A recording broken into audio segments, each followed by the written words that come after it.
Welcome inside the SJHL studios here at IKS Media for the 2025 SJHL Draft presented by UPL. After another exciting and successful season on the ice across the province, which saw the Melfort Mustangs win their second straight Cantera Seeds Cup championship title and once again represent very well at the Centennial Cup, finishing as the runner-up. Huge congratulations to the Melfort Mustangs organization as a whole. But now we look ahead to the future stars of the league. Teams have done their due diligence, scouts have filed their reports, and players put themselves into a position to become the next wave of talent in the SJHL. Who will hear their name called today? We will find out in just a few moments. But first, we bring in today's draft guru, of course, a man who will never shy away from attending or watching a draft, Jamie Neugebauer. Jamie, it's always fun and exciting day, draft day here in the SJHL. How are you feeling today? Yeah, it's a real exciting draft for a bunch of reasons, Clark. It always is, but of course, it's the first time the Warman Wolverines actually do something hockey-related. That's always fun. Of course, they were approved a couple days ago at the AGM. And we have new rules for the Auto Protect, which we'll get into in a second. But overall, do love a draft. Make sure you comment, like, and subscribe. Everything we're doing here at the SJHL, because we're working hard to educate and entertain you. Yeah, absolutely. And we're live on Facebook, YouTube, and Twitter today. So if you are watching on any of our social media channels, please engage. Hit the like button, hit the share button, subscribe. Make sure you comment in and let us know, because we will show your comments on the screen throughout the day. I think we already have shown a couple of comments on the screen already. So please do that, and we'll refer to your comments throughout the day and follow along as you can. As Nugsy mentioned, there are some new things, so we will dive into that shortly. But before we dive into the coverage of the draft itself, I think I speak on behalf of Jamie here, as well as everyone with the SJHL. I just want to extend our thoughts and our hearts and prayers to everybody in the north who's dealing with fires, including in our member communities in Ronge and Flin Flon. I know there's a lot going on there, and a lot of people have been affected by the fires that are going on right now. So thank you to all of the frontline workers and all of the first responders that are doing all the amazing work there. We're actually going to talk to one of them later in the show. Shout out to Kyle Schneider of the Ronge Ice Wolves. He's been stepping up as a volunteer firefighter, I understand, and he's been doing some amazing stuff up there, helping everybody stay safe. So we'll talk to Kyle Schneider later in the show. We're going to be joined by Warman Wolverines. This is weird to say. Warman Wolverines head coach and general manager, Brett Pilkington. That sounds a little different than we're used to saying about Brett, but he'll be joining us as well a little bit later on in the draft show. We have some special interviews from some players that have been drafted already that were conducted by Jamie Neugebauer, so we'll get to those later on. But first, we have a couple of messages from some VIPs. That includes, first up, Commissioner Kyle McIntyre of the SJHL, followed by Tony Dogleash, who is the Canadian marketing manager of our official presenting sponsor of the draft, UPL. So here's the two videos now from Kyle and Tony. On behalf of the Saskatchewan Junior Hockey League, I'd like to welcome everyone to our 2025 SJHL Draft. Before we begin our introductions of the draft, I just want to send our thoughts and prayers to the SJHL communities, both Ronge and Flin Flon. Today is an exciting day for about 96 players across the province. It's a big day for their parents. It's a big day for the players themselves. It's a good opportunity for our teams to restock their shelves and for the SJHL to put the Saskatchewan back in the SJHL. Hi, and welcome to the 2025 SJHL Draft presented by UPL. At UPL, we are known for helping Saskatchewan farmers grow great crops, just as the SJHL is known for growing amazing hockey careers. We're really excited to be here with you today and hear your name called. So with that, now over to Commissioner Kyle McIntyre to officially kick off the SJHL Draft presented by UPL.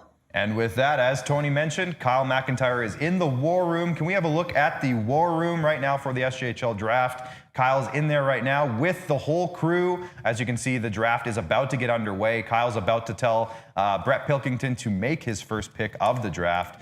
Speaking of the draft, let's have a look at the format, because our draft in this league, Nugsy, is a little bit different than most leagues. So can you maybe just go through what we're dealing with here today? Yeah, so 2 rounds of 2010 birth year players, 6 rounds of 2009 birth year players. That 2 age group thing has been since COVID. There's some discussion about it, but we're going to continue with it this year. Players eligible, as you can see, Sask residents from outside of the 12 markets, so they're not auto-protected. We'll talk about that in a second.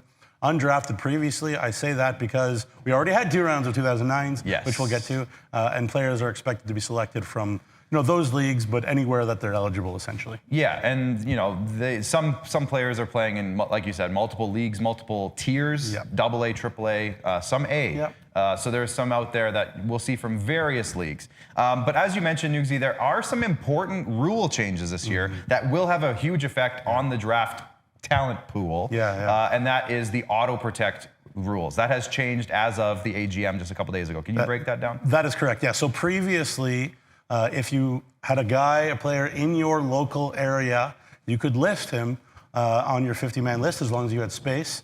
Now, they had to send in a list of maximum 2 to 3, depending on if they forfeited their pick. Nobody did that, so everybody picked 2 or fewer, of local players that they wanted to auto-protect. And that means now, so Ronge could pick a kid from Estevan or wherever, so that could happen from now on. So just to be clear, there's still a way to make sure that they protect some local talent, and I'm sure they still be looking for those local talent to pick, but they have to pick them. They're not just automatically theirs. Yeah. So for example, as we come back into the studio here, for example, there were some teams, Nugsy, in past years that might have auto protected 6, 7, 8 players because it was unlimited. You could basically protect, if you had a full roster of AA players from Estevan and you were the Estevan Bruins, you could protect that entire roster more or less if you wanted to. So that now has been cut down to just 2, and like you said, maybe 3, but nobody did that this year. And if you wanted to go check out who got protected, that article is live now over on sjhl.ca. Nugsy wrote about it. So you can go see the names of players who were auto-protected by their local clubs. So that's exciting. Let's check out how many picks each team has today. Again, this is over the entire course of the draft, both age groups. As you can see, Melville and Ronge lead the way with 11 picks. Nipawin has 10, and then it's kind of a smattering after that. So it's going to be exciting. There's a lot of action coming your way if you're a Millionaires, Ice Wolves, or Hawks fan. So stay tuned for that. We already have had one trade today before the draft started. We don't have a graphic for it, guys, but the Estevan Bruins have traded their first-round pick in the 2010 draft portion for the Kindersley Clippers first-round pick in the 2009 portion. Did I get that correct? So they're just swapping first-round picks today. So write that on your bingo cards. There has been already a trade made. Let's have a look now. Nugsy, you mentioned there is the 2 age groups. The 2009s were started last year. So let's have a look now, if you can just break down the 2 rounds of 2009s that happened last year, just so we know these players cannot be selected today. Yeah, right. So these are already picked. They can't be picked. And obviously, the one that kind of sticks out from this one is Tatum Fouquet. Obviously, Humboldt traded for his big brother, and he played for them last year, Trey Fouquet. So there was, a situation where both Fouquets could play for the Broncos last year. But yeah, so this technically is the 3rd round of the 09s, I guess, if you want to look at it that way, coming forward. So yeah, 2nd round here. Let's move it quickly because I know they've started to pick already. But the 2nd round, they're obviously Michael Neumeyer's brother. They're Graydon with Kindersley. And Jake Evans is a kid the Humboldt Broncos are really high on, and Hunter Wilm. You mentioned has some NHL. Yeah, he's got some NHL bloodline there with Clark Wilm, of course, and I think his sibling or cousin is going to be potentially picked in today's draft as well. So stay tuned for that. But as Nugsy mentioned, the picks have started coming in. So let's have a look at the general draft order here, what we're going to be dealing with throughout the day. This is the reverse standing. So unless a trade has been made, which there has been several, this will be the order of the draft. Warman, of course, picking first in their first ever SJHL draft, then Nipawin, then Estevan, then Ronge, and as you can see, it goes from there. There has been a trade, as I mentioned already, in the first round, but let's have a look at what the first round will look like generally. As I mentioned, Estevan did trade that 3rd overall pick to Kindersley, so Kindersley will be selecting in that slot. That just happened like 5 minutes ago, so we didn't have time to react on the graphic. Give us a break. It's okay. Things happen fast here. But as you can see, Ronge picked up that 5th overall pick in the Mason Buchert trade from earlier this year. The Trey Fouquet trade that happened last year at the draft, Nipawin now owns that 6th overall pick in the first round. And as I mentioned, the picks are flying, but Nugsy, what names might we see This is Nugsy's players to watch. What names might we see here coming up? Yeah, just real quick. Actually, one of them has already been picked. Yes. We'll get to that in a second. But yeah, Duke Lesnar, obviously the son of Brock Lesnar. Cool. The Great Western. Yeah, cool. So cool. Obviously, he's also a Western Hockey League pick. He's a big physical forward, as you can imagine, like his father would be. Sable, the wrestler, I believe her name is Rena, is also his Duke's mother. Yeah. So there you go. And Ben Meyer, again, also a Western League pick. Both of those guys are Medicine Hat picks, actually. Outstanding goaltender on the smaller side, but really think Austin Elliott and everything he just did with the London Knights. Did Austin Elliott have a good year this year? I think he did. Won the Memorial Cup with the London Knights. Yeah. So there's some names to keep an eye on. Obviously, Kobe Deck is the nephew of the former Weyburn Red Wings assistant coach and also a teammate of Cody Mapes there in Weyburn. So let's save the 2009 players to watch until later on. Just a note for our guys in the back. Let's move that for a little bit later on, but keep that for later. And reminder to all the players, if you hear your name called today, congratulations. And obviously, we want to celebrate accordingly, but the work does not end here just because your name got called. It's just getting started. The SJHL has shown that it is one of the most competitive leagues in Canada, and roster spots are becoming harder and harder to lock down. So get to work. And if you don't hear your name called today, it is not the end of the road. The door is not closed for you. Get to work, show everyone what they missed out on, and there will be an opportunity for you. But let's get to the opening pick of the draft. And with the first overall selection in the 2010 portion of the SJHL Draft, the Warman Wolverines, I just love, it's exciting to say, have selected Cameron Abig. Cameron Abig of Rosthern, Saskatchewan, is the first overall selection. Jamie. Yeah, 78 points. The captain of the Warman Bantams this past year, kind of everything you want in a captain. So obviously a lot of familiarity with the rink, with the community.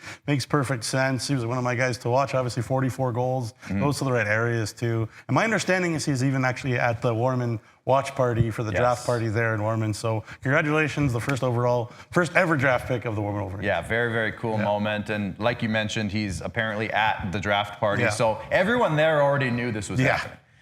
So congrats to Cameron Abig. Big moment there. Our second overall selection, the Nipawin Hawks have selected Dawson Bott of Martinsville. So congratulations to Dawson. Nugsy, what do we know about Dawson? Yeah, another kid that played Warman Bantam, so it's kind of similar. Martinsville kid, also a Penticton V's draft pick in the Western League. You know, big skill, big offensive ability, but he loves to throw the body around too. And Nipawin, again, small rink, they love that. Not too far away either. So again, a guy who can score, a guy who can hit. Very similar guys, I think, between Abig and Bott, and two good picks. There you go. Now, remember, there has been a trade. As we check in with the War Room, the draft is ongoing. You can see Jacob Faith there. You see Paul Drouin in the back there with the sweater. You see Kyle McIntyre conducting everything as we go. And Curtis, of course, is hiding. But there he is. There's Curtis. So the draft is underway. They are rolling in that room. And we got to catch up with some picks. Now, remember, I said the Kindersley Clippers have acquired the third overall pick, so they're on the clock now with this one. Maybe a candidate for potential future best name in the league, Bronx Becker. Bronx Becker of Saskatoon selected by the Kindersley Clippers, Nugsy. Yeah, he's going to be contact as well, Saskatoon contact. So nearby there where he'll go, Red Deer, 8th round pick as well in the Western League. But, he's got some good size. He can play anywhere. So versatility is huge, right? He can play on the wing, he can play center. He can play a high up and down the roster role. You think about, Kindersley picking up Brock Evans years ago, kind of a Swiss Army knife type of player. That's Bronx Becker as well. So again, they'll see him in the contacts. He'll get opportunity there, and a nice pick as well, 3. Love that. Another potential candidate for name of the season there coming up here with the Ronge Ice Wolves 4th overall selection. This is Liam Van Kasiel. I want to say I'm saying that correctly. And look at the hometown, Churchbridge. Who's from Churchbridge that has any connection to the Ronge Ice Wolves? Yeah, for of course, sure. Killer Kaminsky, obviously, his maybe future head coach, and the commish can watch him closely because he'll be a Swift Current Legionnaire next year. Nice. Hardworking guy. Again, if you're going to be picked by the Ice Wolves, you're going to play for Killer. Pardon me if I voice. It's okay. You have to work hard. He's a hardworking kid, and Swift Current Legionnaires, and going to have a good team again next year, you'd think. There you go. Now, with the 5th overall selection, Ronge is back on the clock. Again, I mentioned that was part of the Mason Buchert trade from the trade deadline this past year. And they have selected again Logan Wilm. Logan Wilm, we mentioned, was it Ryder Wilm was last year? Hunter Wilm was last year. Logan Wilm has now been selected. And of course, again, in the Clark Wilm family tree. Clark is his dad. Yeah. Clark is his dad. Yeah. So shout out to the Wilm family. Logan's located in hometown of Saskatoon. So LaRange gets 2 players there back to back. Yeah, good. Had a really good year with the Saskatoon Stallions. U15, big physical guy again. Loves to hit, loves to use his size. He's a physical guy, gets it on the forecheck. A lot like his dad. You know, whenever you see those Wilm boys, they hit, and he's another one. Yeah, you can't ever count out a Wilm boy. Now we move on to the 6th overall pick. Again, this was traded selection as well. This was originally Humboldt's pick. They traded it to Nipawin for Trey Fouquet last year at the draft. So this selection now for the Nipawin Hawks is Dennis Lupandin, also from Saskatoon. What do we know about Dennis Lupandin? Yeah, another contacts kid here coming up. You know, he's a Red Deer 5th round pick and 2A defenseman. He can hit as well. Again, playing that small rink at the cage. You're not far from anybody. You got to be physical. I think, you know, that grit, that sandpaper element, maybe was something that Tad Kozin was starting to look to build. A lot of skill and explosive offense last couple of years in Nipawin. This guy's a physical kid. He'll hit you. So I think that's you know, a piece of the puzzle here moving forward. Just want to throw in a comment here from our viewers over on YouTube. Leanne Madsen, my good friend Leanne from Estevan. If you've ever been to an Estevan Bruins game, you've seen Leanne. She's in the lobby before every single game. And she says hello to everybody. So Leanne asks, will all the draft picks be on the SJHL website later? I will actually tell you, they're on right now. You can head to the SJHL website. The draft tracker is live on there. It should be up to date, about as close to up to date as you can get. Curtis is in the back room there, Curtis Stepp. He's got it all going. So it should be all there on sjhl.ca. You can head there now. There's Curtis. You can see him right in the foreground of the video there. Word of the day is smattering. I'll use the word smattering as much as you want, Stephen. Stephen, of course, is here with the IKS crew. We have, Nugsy, just a heads up, 500 live viewers on YouTube right now, and on Facebook over 125. So shout out to everybody tuning in. If you don't mind, it'll help us out a ton. It helps out the league, it helps out the players. If you hit the like button, if you comment in and say hello, tell us where you're watching from, and if you hit the share button, especially on Facebook, if you hit the share button, that would be awesome. And subscribe to our YouTube channel if you're watching on YouTube. Let's continue with the picks, because we are now a little bit behind. Let's move on to the number 7 overall pick for the Battleford's North Stars, and that is going to be Gage Cornish from Meadow Lake. Congratulations, Gage. Yeah, obviously Meadow Lake's not too far from West Battleford. He's going to be a Battleford Star AAA. So this really fits with Wiley Riendo, and obviously they got a new coach up there. You know, Gage is not a big guy, but he plays bigger than he is, which sounds a lot like Jackson Allen and the type of guy that Battleford. They don't care if you're not that big in Battlefords. If you play with a big heart. We've seen that year after year with Battlefords. And Gage is another one. And again, they can keep a close eye on him. Draft pick in their backyard. He can play for them right away. It's a nice fit. Doesn't hurt. And shout out to Jackson Allen, as you mentioned, who you, Nugsy, wrote an article about on SJHL.ca just recently. One of the best top 10 picks of all time in the SJHL draft. Yes, that's right. Now remember, the SJHL draft in this iteration has only been around for 10 years. 10 years. This is the 10th anniversary. This is. Oh, there you go. We should 10th anniversary. Shout out to us. Yeah. Let's move on. The 8th overall selection in the 2010 portion is the Melville Millionaires, and they have selected Lewis Judd. Is it Lewis or Louis? We'll find out. But either way, Mr. Judd has been selected out of Saskatoon. Yeah, he's a kid that can skate. Is he a dub kid? Is he a SJ kid? Guess we'll find out.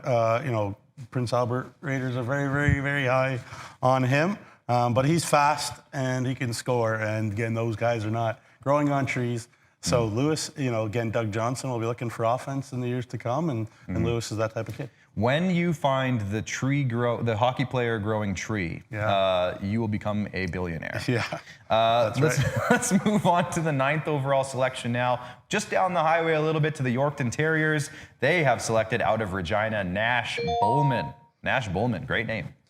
Yeah, you know what? And there's been you know, plenty of Regina connection with Yorkton the last little while. He's also a Moose Jaw Warriors draft pick.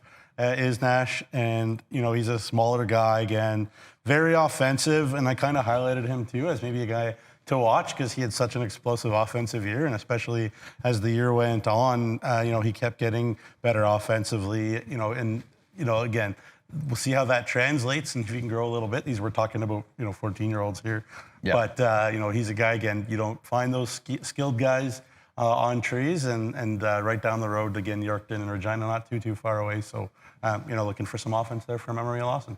Just a quick shout out to some people viewing on Facebook. I just want to give a shout out to Chris MacArthur, who's watching from Swan River. Eddie Trubiak, who's watching from Warman. Good luck to the Wolverines, but go Bombers, Eddie says. Mike Pfeiffer, says 2 really nice picks for the Hawks. The Hawks have only made 1 pick, have they not? Am I crazy? No, they made 2. Thank you. Yeah. They traded for the one. Bat Thank and you. Lupandin, yeah. Yes, of course. Sheena Onright is watching from Estevan. Thank you, Sheena. Marcus Rose says, best in the business, Jamie Neugebauer. Marcus Rose. I'm assuming you paid this man. You paid Marcus. No, he played on a team that I used to work for okay. in Toronto. Okay. Best guy ever. Austin Mattis, broadcaster for the North Stars, says, love the local pick for the Stars. Thanks for tuning in, Austin. Crystal Dawn is checking in from Melville. And Glenn is watching from Warman as well. So the Warman Wolverines, the fans are tuned in. So shout out to Warman. Rosie would have been such a perfect fit in the SJ. Just physical and scores and speed. He would have been unreal. There you go. Yeah. Well, maybe we can figure out a way to forge a birth certificate. Yeah, he's way too old. No? It's too late? Okay. Too late. Yeah. We'll move on. The 10th overall selection is owned by the Weyburn Red Wings. And Nugsy, this is off of your to-watch list. Yeah. It's Kobe Deck from Sedley, just down the highway here, on the way to Weyburn. Yeah. From here. Yeah, and I know Cody had him circled, so Cody Mapes got who he wanted, and that's good. Obviously, the connection, his dad and uncle, good friends with Cody Mapes already. Kobe's going to play for the Estevan Bears, AAA next year. He's a solid two-way defenseman. Again, not the biggest guy. Doesn't matter if you play the right way, especially these days. You can defend well with your stick. You can be in good position and skate, and he can do all those things. And so obviously there's, he's got coaches in his bloodline, connection there with Cody Mapes. It makes all the sense in the world. Love that pick. Stephen Turner checking in on YouTube. I keep mentioning Stephen because he works here. But he says, favorite part of any draft? The names. Absolutely, yeah. Stephen. I love that part. Eric Helen says he's watching from science class. Okay, cool. Love that. Jamie Nelson says a candidate for the best name in the draft could be North Star's Auto Protect, Crosby Cole. That is a great name. Crosby Cole. Yeah. Imagine announcing that for a game-winning goal. As we move on, the 11th overall pick is owned by the Flin Flon Bombers, and they have selected out of Saskatoon Dax McDougall. Yeah. Can you talk to me about Dax? Yeah. So again, he could be a Saskatoon Blade. He's a Saskatoon Blades prospect. Okay. He's a smooth skating right shot demon. Those guys again are hard to find. But again, he's not too. It's not out of the ordinary for Flin Flon to take a swing at a kid. Yeah. If you know what I mean. Mm-hmm. Try to attract him to that great program that Mike Reagan.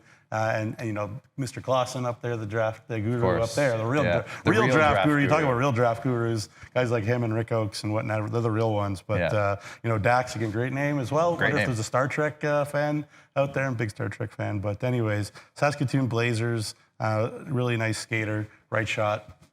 What more do you want? Maybe he's a fan of Dax Flame, and if you understand that reference, I do not. We're friends.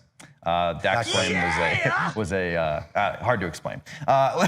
Google it. Let's move on to the final pick of the first round of the 2010 portion of the draft, and it is owned by the championship Melfort Mustangs, and they have selected again out of Saskatoon Jack Frisky. Jack Frisky. Oh man, I hope this kid plays in the SJ because this is a Nipawin Hawks family. And drafted by the Melfort Mustangs, and obviously Melfort and Nipawin do not like each other overly. His dad Tyrell played in the league, but also lived in Tisdale, so there's some connection there. And obviously, Trevor Blevins is able to have eyeballs on him, really closely too. So, it's a situation that Blevins was hoping maybe that Tad wouldn't pick him, and maybe vice versa. But he goes to Melfort, so it's a good story.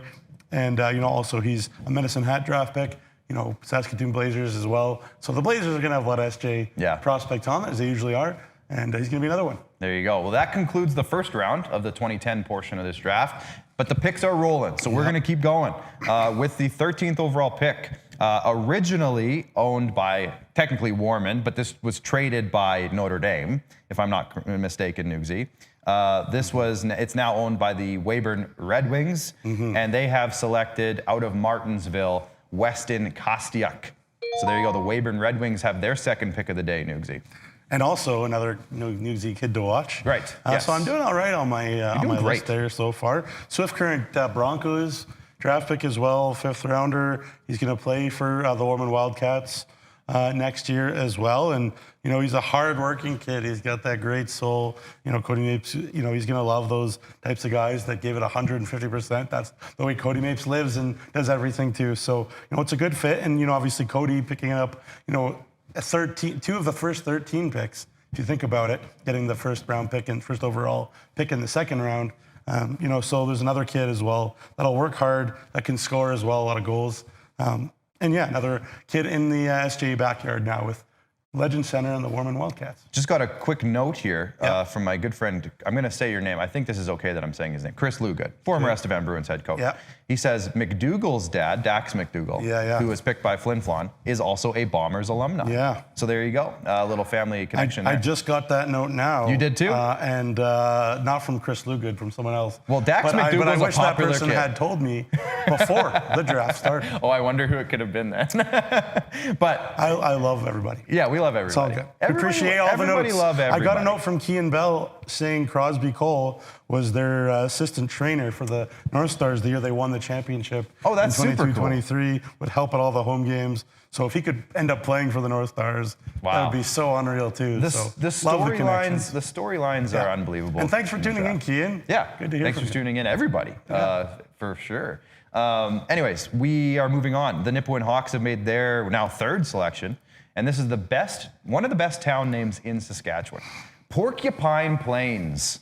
Ethan Jansen has been selected by the Nipawin Hawks out of Porcupine Plain. Yeah, I believe he's Jack's cousin, is my understanding. Okay. If I remember that some family right. connection there too. So obviously Jack was a player on the Hawks this past year. Yes, a very good rookie player for the Hawks. Going to be a Tisdale Trojan, so not too far away. Can use him as an AP. Smaller forward that plays bigger. He's skilled as well. He's got good hands. He's not a Western League pick, so there's that. But he's a guy with a good growth curve. Pardon me.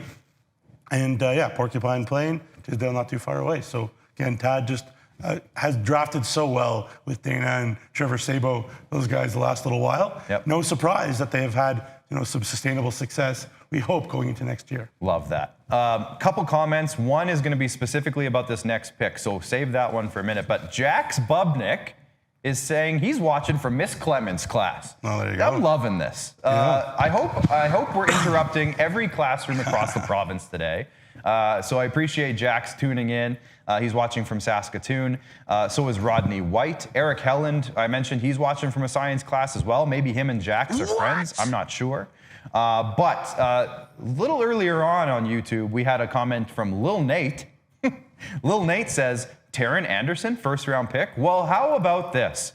The Estevan Bruins have made their first selection of the day, and that is the 15th overall selection. And they have selected Taron Anderson from Pilot Butte. So there we go. Drew Kosher with his Pilot Butte connections there. Maybe he had an inside scoop on this Taron Anderson. Nugsy, what can you tell me about him? And he's also going to be an Estevan Bear. There you go. AAA next year. So it's just smart to have kids in your backyard. Keep a close eye, call them up if you need to. Practice with them if you need to. Not physically in your backyard. It's more of a metaphor. Brendan Wheat King's prospect as well. He's a hardworking kid. Goes to the blue areas. He can score. He got a good touch around the net. And again, he's a bit of a long-term prospect project. But again, makes a ton of sense. Pilot Butte, as you said. Estevan Bears, as you said. So good pick. Now, for this next selection, I wish I could show my Twitter account because this kid, I remember him very specifically. He was selected in the WHL draft, and his name is the latest pick of the Melfort Mustangs, who acquired this pick in the Dmitry Toporowski trade. Melfort is now, or is it the other way around? No, Melfort has the pick. So they acquired this pick, and it is Jacob Schmidt from Prince Albert. And I said, If his, I hope his middle name is Jacob and his name is John Jacob Jingleheimer Schmidt, because then his name would be your name too. Newsy, what can you tell me about I was like, where's he going with Where am this? I going with this? What can you tell me about Jacob Schmidt? Yeah, PA boy, going to be a Minto next year as well. Vancouver Giants prospect, as you mentioned, he was drafted in the 5th round there. Two-way defenseman, and you know what do hockey coaches always talk about these days? Hockey sense, hockey IQ, hockey smarts. Can they adapt to different systems, different ways to play? A little bit of a transition, a couple of different coaches in a couple of different years, or with the Mintos. So you have a kid like that that can jump in, and obviously Blevins and his staff can keep a close eye. PA not too far away from Melfort. Lots of connections as usual between the Mintos and the Melfort Mustangs too. And so they do a great job. Rick Oakes, I mentioned, to me, he's right at the top of guys who have their fingers on the pulse of the talent around Saskatchewan, and if Jacob Schmidt is liked by them, then he's probably really good. So there you go. Love that. We have some questions coming in on our social media, and I'm going to look into this for you guys. Some people are wondering about the live draft tracker on SJHL.ca. I'll ask about that. But there should be a live draft tracker. It should be live right now over on SJHL.ca. Maybe it hasn't been updated. I'm not sure, but I'll check into that for you guys. 2025 dad joke draft. Yes, Stephen, thank you. We have Ivan Ryerchuk checking in from Melfort. We have Don Moreau's Jans checking in from Leduc, Alberta. So this is, yes, it's the SJHL draft, very Saskatchewan-centric, but we have people tuning in from everywhere. Joseph Young is tuning in on Facebook from Nipawin, Saskatchewan. And so a ton of people. So make sure, again, please tell us where you're tuned in from today. We love hearing it. Please hit the like button. Please hit the share button on Facebook. If you're watching on Twitter, retweet it. That'd be great. And if you're watching on YouTube, please hit the subscribe button as well. And Kevin Radloff, who's tuned in, says, it is updated. The website is good. So I won't even have to check in on it. Should be good to go. For those asking, go check out SJHL.ca.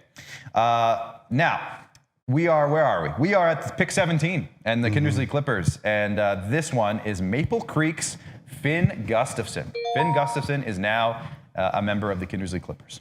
Yeah, this guy spent time with both the Swift current Legionnaires and the Swift Broncos U18 AA. Last year had a huge offensive year for the Swift AA team. That's why he was back and forth. Should be a regular with the Legionnaires, we'd think, in this year coming up. And he's got some good size to him, and he could score. Physically mature is one of the notes that I had. So he's a guy that's getting there. And whenever you see a kid that's at this age is kind of physically mature, you kind of like perk up and they get noticed as well. So he'll be in Kamish's backyard, and Kamish can give us some scouting reports on a kid who's going to play for the Legionnaires, and obviously Kindersley in that side of the province too. So makes sense. As you can see, the war room is continuing to fire on all cylinders back there. Shout out to Commissioner Kyle at the far end. We have Marty Martinson in the building, by the way, folks. Estevan Bruin's voice. Marty Martinson is helping out today. There you go, Marty.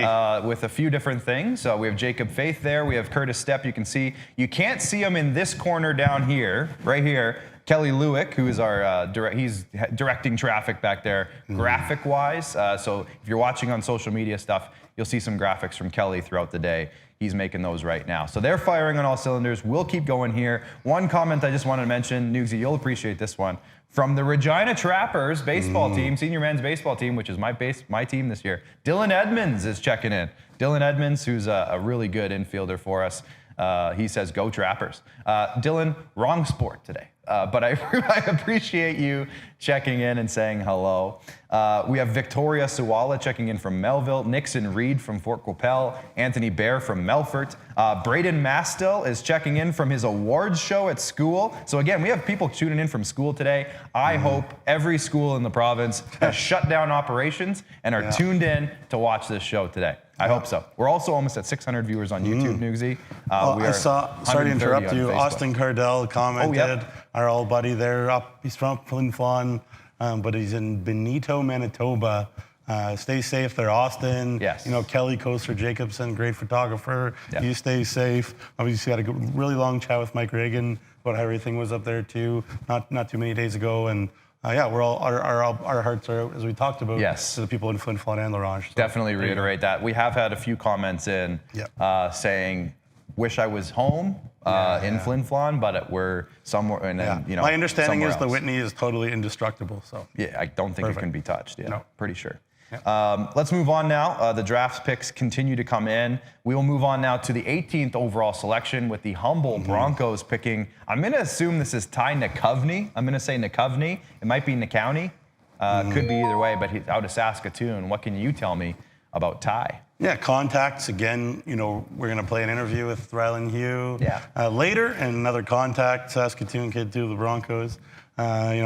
Big, strong kid, power forward type as well. And, I think he had a good year for the Stallions, Saskatoon Stallions as well. So, he's a kid that, again, not too physically off from where you could be. You project him, in a couple of years, even bigger and stronger. But, again, a good power forward there for Braden Klomosko. There you go. Braden likes a good power forward. Now we move on to Braden Klomosko's former team, the Battleford's North Stars. And they have selected out of Martinsville, Kylan Wojciech, Nugsy. Yeah, obviously, we remember the name Wojciech there last year. I was going to say. Was the first overall pick as well. And Easton, correct? Yeah, Easton, tons and tons, of course, of good players coming out of Martinsville. The Marauders, U16 AAs and the U18 AAs, both championship teams this year as well. So, another Wojciech going to Battlefords, and again, that connection makes a lot of sense. There you go.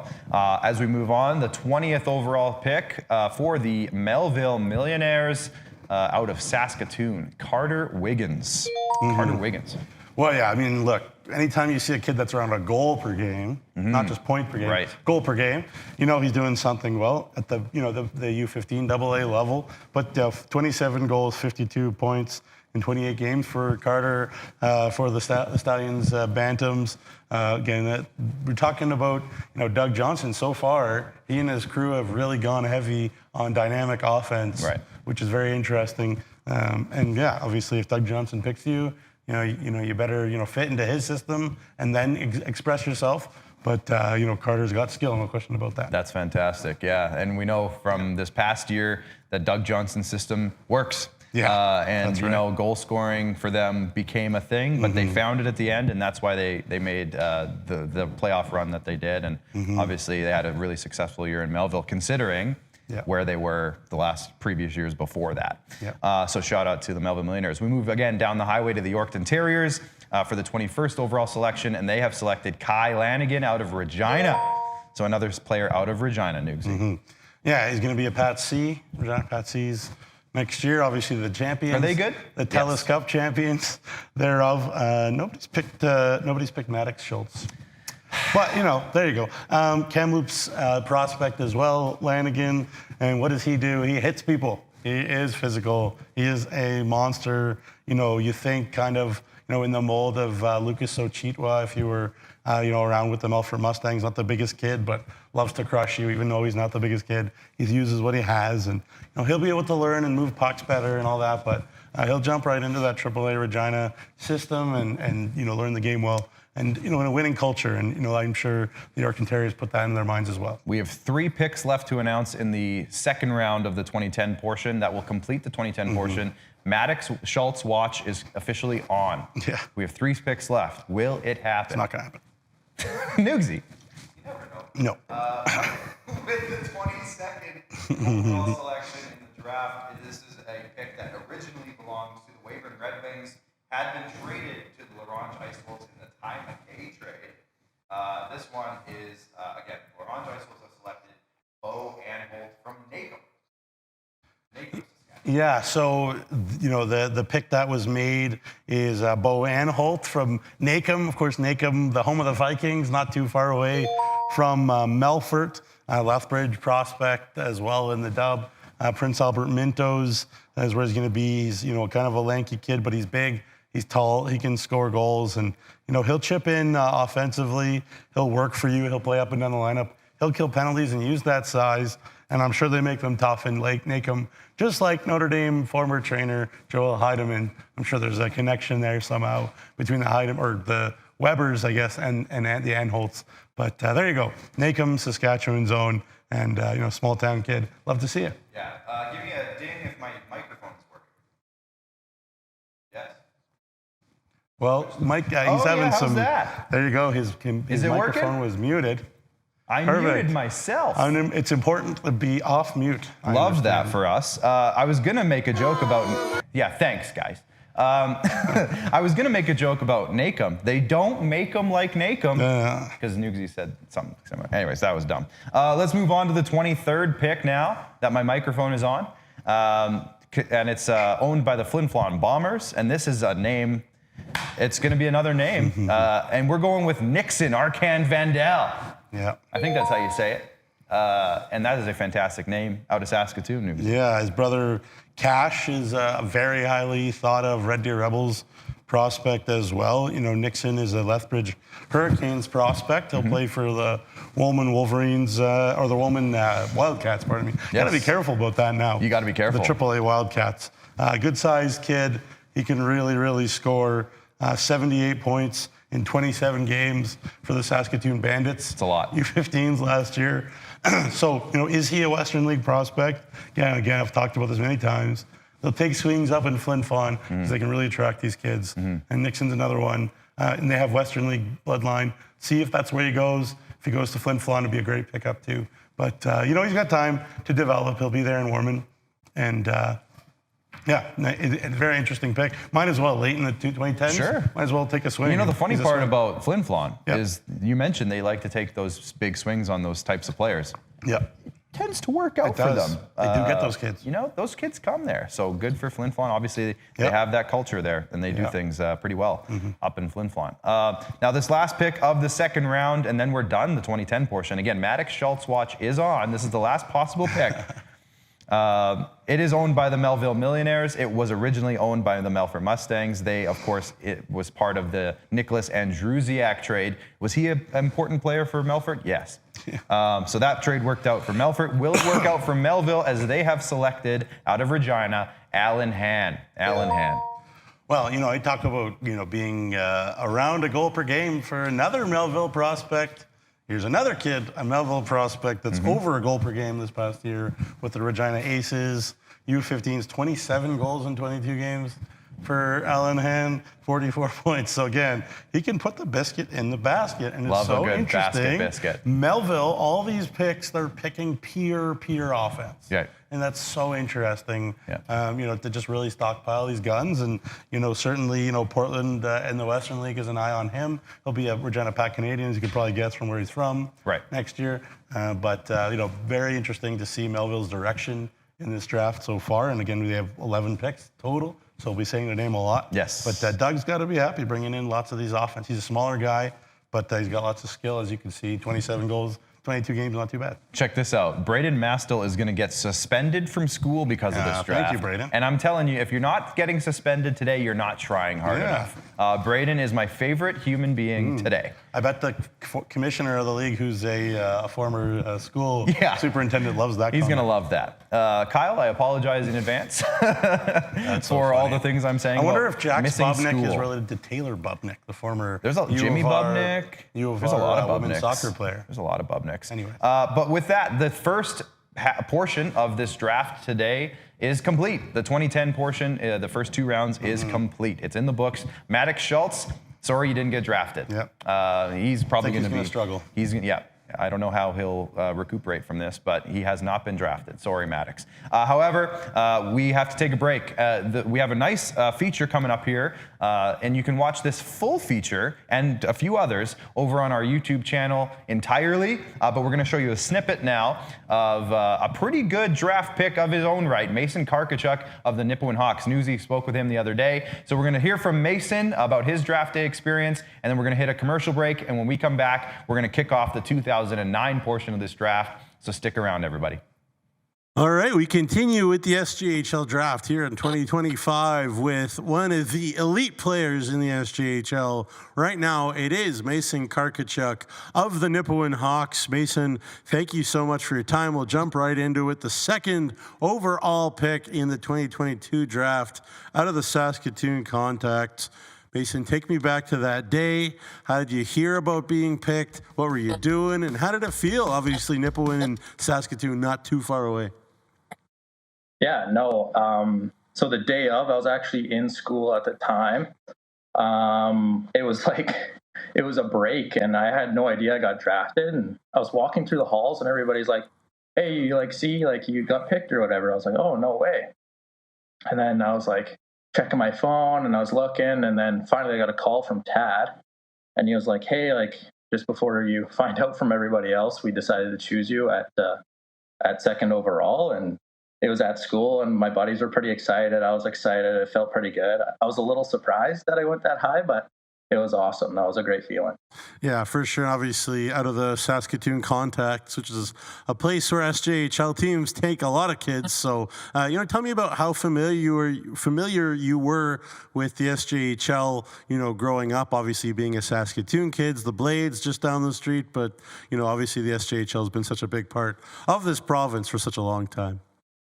Yeah, no, like everybody kind of heard about Humboldt and what happened there, but I knew about the SJHL well before that. My uncle is actually from Flin Flon, so he loves the SJ, and he told me how much of a big deal it is down there. And then I slowly realized that it's that big of a deal everywhere. And no, it was super exciting. Humboldt was probably the first team I found out about, and then I started paying a little bit more attention to the SJ once I started growing up and getting closer to the draft and talking to teams, and that's how it came to be. Yeah, for sure. And the rest is history and future, as they may say. Obviously you were picked as well by the Red Deer Rebels in the Western League. I guess just talk about maybe picking Nipawin over, trying to push for a spot there in Red Deer. Yeah, so I went to Red Deer's camp and everything went all right. They didn't really have a spot for me at the time. So then I went to Nipawin's camp, and I kind of just earned my spot there as a 17-year-old, and Tad gave me a chance, and it all went from there. I wasn't really expecting to play there that year, but just worked super hard at camp and had a great camp, and Tad asked me to join the team. Yeah, for sure. Now, obviously, that year you guys had a lot of veteran, kind of high-flying team, lots of offense. So I'm sure those guys gave you some advice that maybe you carry forward. What advice did maybe you give? I know you were still a young guy this past year too, but even younger guys on the Hawks on a young team, being kind of a guy with some experience, what advice did you give them? Yeah, it's not easy. You're going to think that it is easy, just coming from AAA and being a first line guy and a power play guy. You have to earn your ice, and it's a grind, and you have to work really hard. You turn into a smaller player in the SJ, and it's physical and tough, and you play more games and longer bus trips. It's just, you got to get used to it. And off the start, it won't be easy. There will be adversity, but as long as you keep grinding away, and it'll eventually come. Like, I had some older guys always tell me that if you just stick to the process and do what you're good at, eventually it'll come. Your new truck trade-up has arrived at Capital GMC. Volume pricing is back. As inventory levels go up, prices come way down. And right now, we have over 250 brand new GMC Sierras to choose from. Lease a Crew Cab 4x4 Pro Edition for only $269 bi-weekly plus tax with $0 down. Or work with our finance experts to get the best available rates. Plus, GM certified pre-owned inventory is back too. Shop over 150 vehicles, all makes, all models. It's finally time for your new truck trade-up, only at Capital GMC. Each year, the SCSA issues over 10,000 training certificates to the construction professionals who build our province. That's the population of Martinsville. Learn more at scsaonline.ca.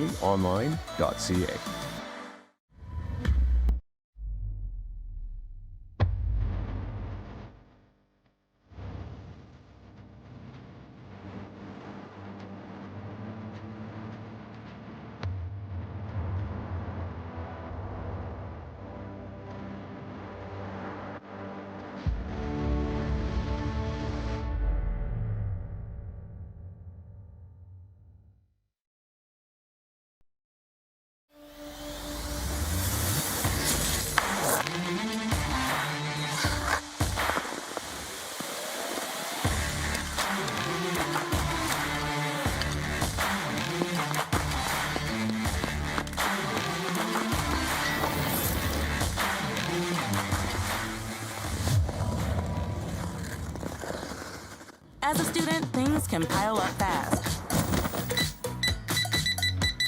Ouch. But the RBC Student Banking Bundle makes back to school easier with up to $275 in value. That's a whole pile of takeout. Introducing SaskTel Student Saving Tips. Tip number 138. You could build your own pallet furniture. So you're living on your own. You gotta save money by building furniture with pallets.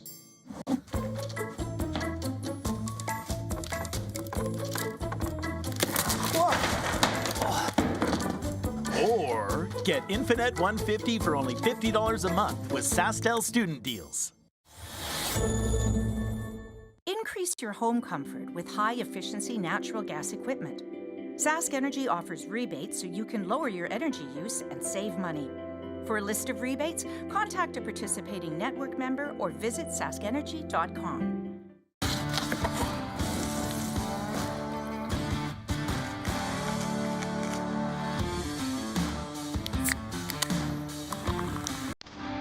Original 16. Celebrate things done well.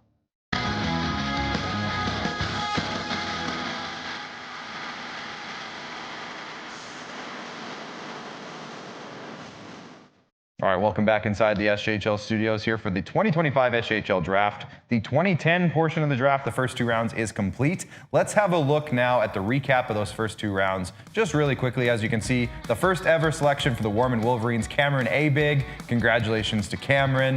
We talked about some of these other players as well. As we move into the second round, as you can see, just really quickly recapping, we have Weston Kostiuk as the top pick there for the Weyburn Red Wings.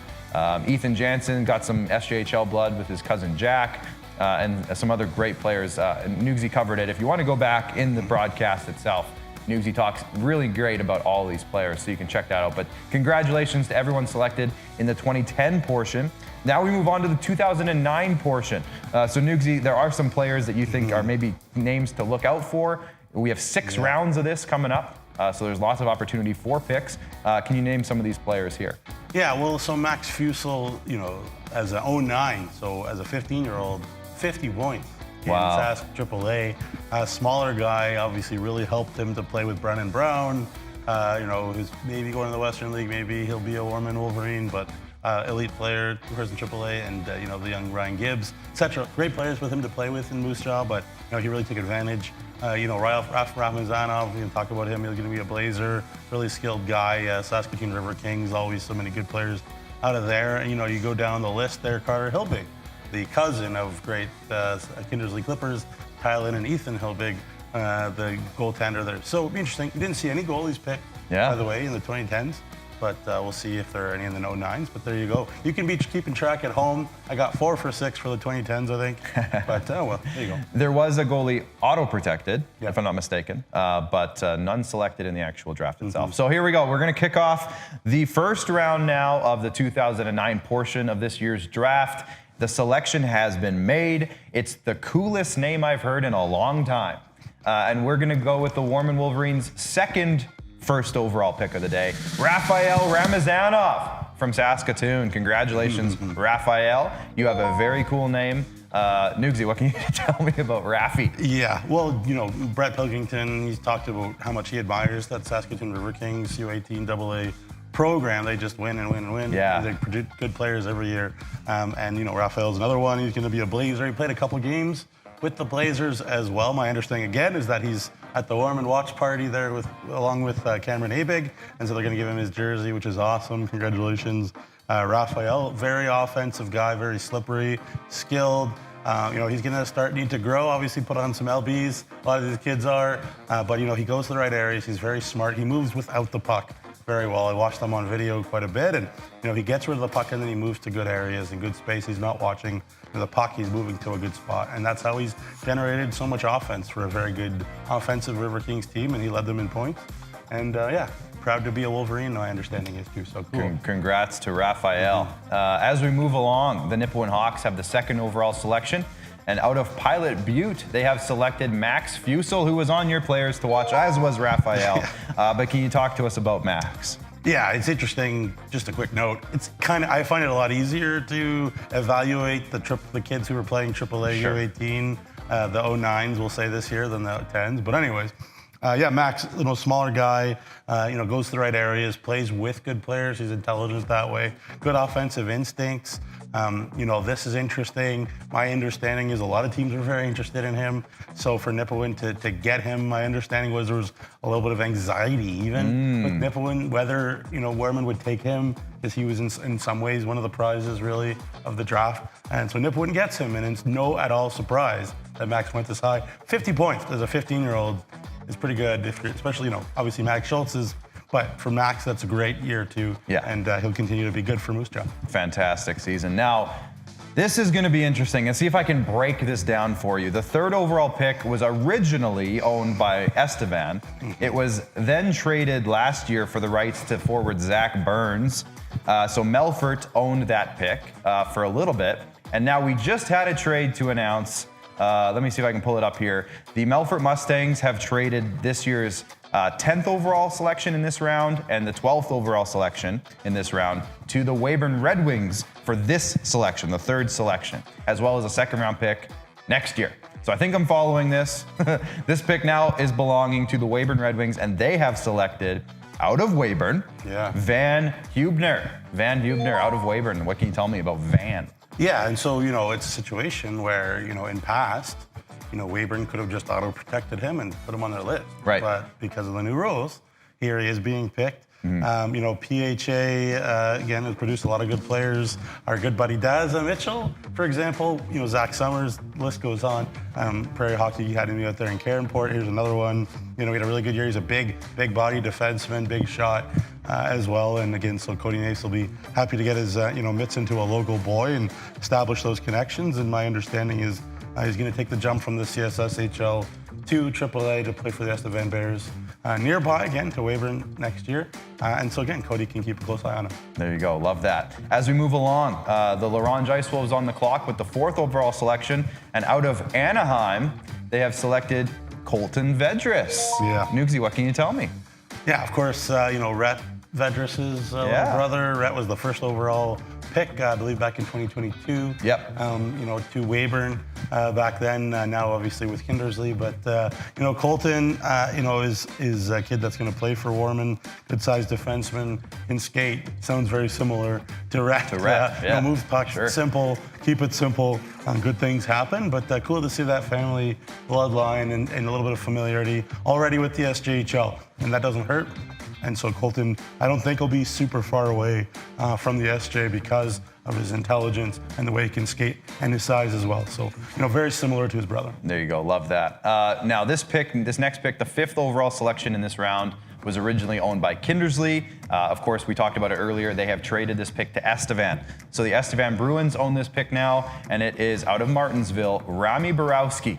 Rami Borowski is a member of the Estevan Bruins. Yeah, again, another Martinsville kid. They're going to be a run on them. Obviously, U18 AA champs, and Rami's another one. So, Estevan and Drew Kosher trying to stockpile these kids of quality, winning pedigree, trying to turn Estevan back into a winner, which what they're used to. Don't want to be lasting too long where they were last year. And so Rami's going to hopefully be part of that puzzle. Now this next one, the 6th overall, was originally owned by Humboldt. Again, we talked about it, but this was traded as well in last year's Trey Fouquet trade. So this is owned again by the Nipawin Hawks. And with this one out of Saskatoon, they have selected Miller Robson. Miller Robson, the new member of the Nipawin Hawks. Yeah, this is an interesting one. His dad went to high school with Trevor Blevins, the Melfort Mustangs coach, and so I know Trevor maybe had an interest in him. I know the Red Deer Rebels are also very interested in him. When you're this age and you're 6'4", 181 pounds, you probably get noticed as well. Good points for the Saskatoon River Kings, U18 AA. I'll say them a bunch. Yeah. But he's going to head to the Saskatoon Blazers, along with Ramazanov, and would not at all be surprised if we saw Mr. Robson in the SJHL play some games for Nipawin, this year. He's that type of a profile. Obviously not too far in Saskatoon too, so good piece. Fantastic pick. Yeah. And with the Battleford's North Stars, they have selected the 7th overall selection in this round, and it is Joel Marciniak out of Saskatoon. Joel Marciniak. Yeah, you know what? Then again, long run of Saskatoon kids. Yeah. Battleford's not too far away. 09, prospect that again you can just come down the road. We see that a lot, right? Guys kind of pick guys who are a little bit local. So, Joel's another guy too that Wiley and their new coach out there that can just call on and fill in and roll. And I think, again, Wiley knows his Saskatoon kids. And so, this is going to be a good piece. Just a quick couple of notes here from our social media pages. Some people are calling people out now for being in school. I see that Nash Ogle has commented in, and we got Jesse saying, Nash, shouldn't you be in school? Yes, we want the kids in school to tune in. And I apologize to the teachers who are going to be mad at me for this. But it's going to be a time we want everybody to tune in. So yeah, definitely tune in. If you're watching on Facebook, please hit like and share, comment in, let us know where you're watching from. If you're watching on YouTube as well, let us know where you're tuned in from. And on Twitter, hit that retweet button. It helps us out a lot. I see that we have over 500 viewers right now on YouTube. So shout out to everybody tuned in. Please hit the like button on YouTube. It really does help us. And hit subscribe as well. That'd be fantastic. It helps our league and our coverage of our players grow, and it's just everybody wins. So hit those buttons, and that helps us out a ton. And just a quick programming note, just in a few minutes here, we're going to be joined by head coach and general manager of the Warman Wolverines, Brett Pilkington, live from his draft party in Warman. So that's just a few minutes, but we have a few more picks to get out of the way before we get to him. So let's go now to the 8th overall selection in this round, and that goes to the Melville Millionaires from Moose Jaw, Luke Pratt. Luke Pratt. Yeah, there's been a bunch of Prates there at Prairie Hockey. It's okay. Prairie Hockey Academy U17s, and who coaches there is Rob Holayan, who's obviously an unbelievable coach, and Luke, another guy to get under his tutelage. Good year offensively as well for the U17 prep team at PHA, 35 points. As I said, Moose Jaw kid, so the Warriors will keep a close eye as well. But he's a skilled kid, and again, really, really smart. Great passing family. Everybody in their family can pass a puck. Maybe add some LBs, but who doesn't need to add some LBs except for me? But he's a skilled kid, and he should put up points pretty quick here. There you go.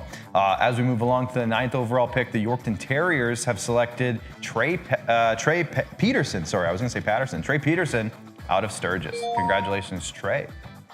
Yeah, obviously, the situation there in Yorkton is they had a very experienced team, and they're trying to, to rebuild their cupboard here. And there's another kid then that's coming in that's got lots of skill, lots of ability, and they're just going to try to keep on rebuilding and building off what Emery Lawson did with this organization. So, again, congratulations to Trey and to the Yorkton Terriers. Another blue chip prospect going to Yorkton. There you go. Love that.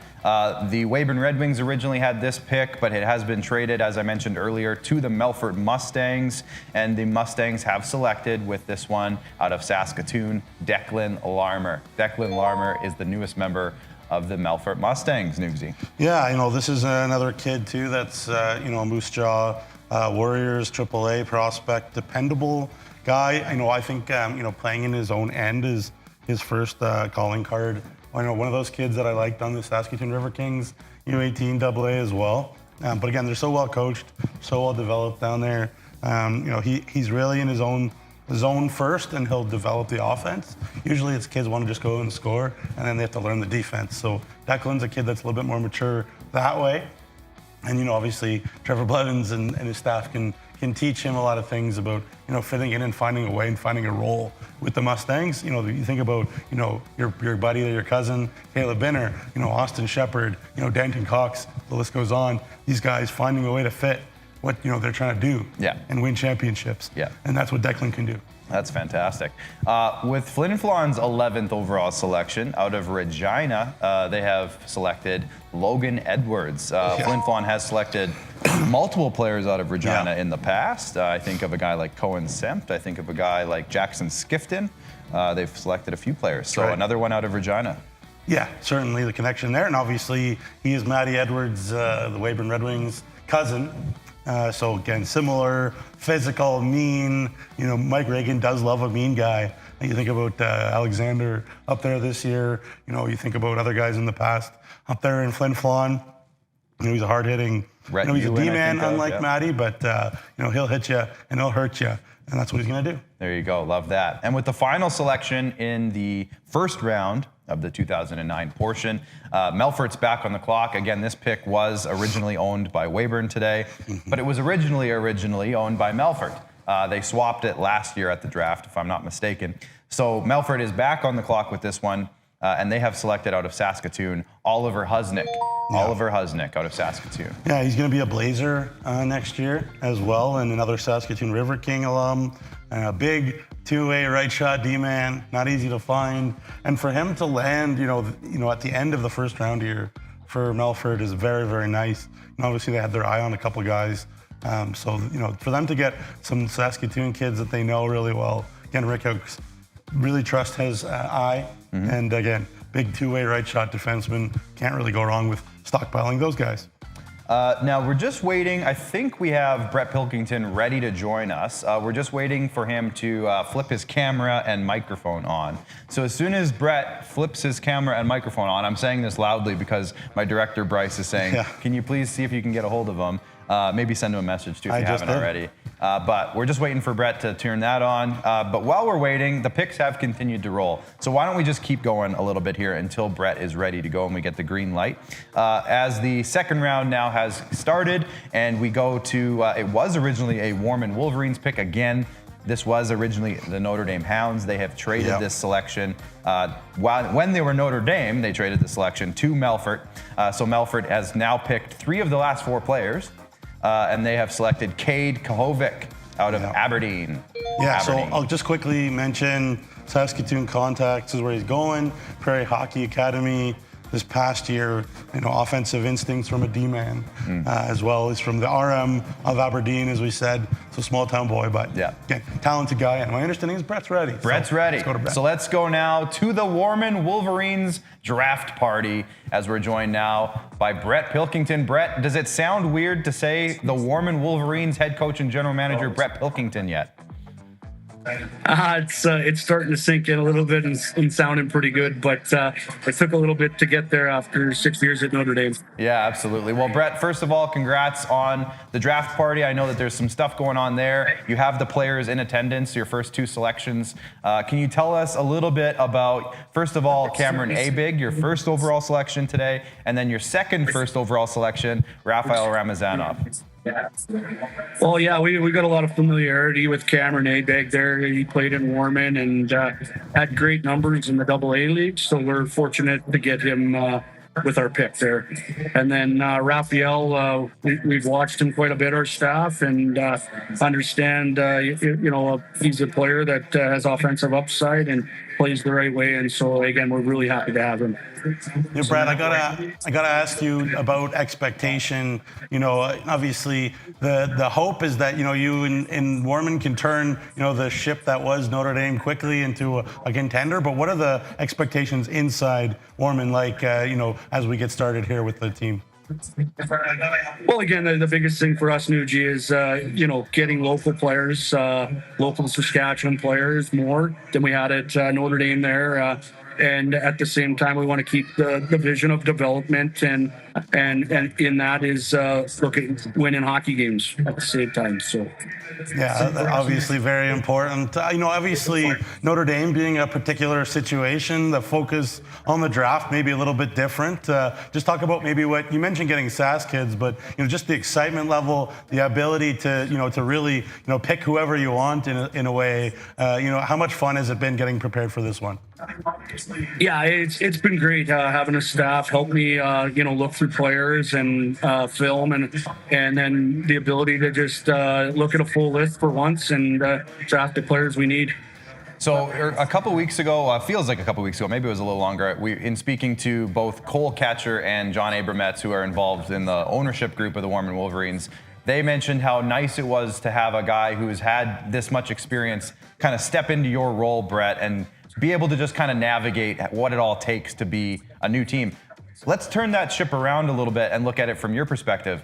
For your perspective, how crazy is it to go to a brand new team that doesn't have a history necessarily yet, from a team like Notre Dame, which was draped in history? How has that been for you? Well, you're at it from the ground up. It's you got an organization and a community that's backing the program, which is huge for me.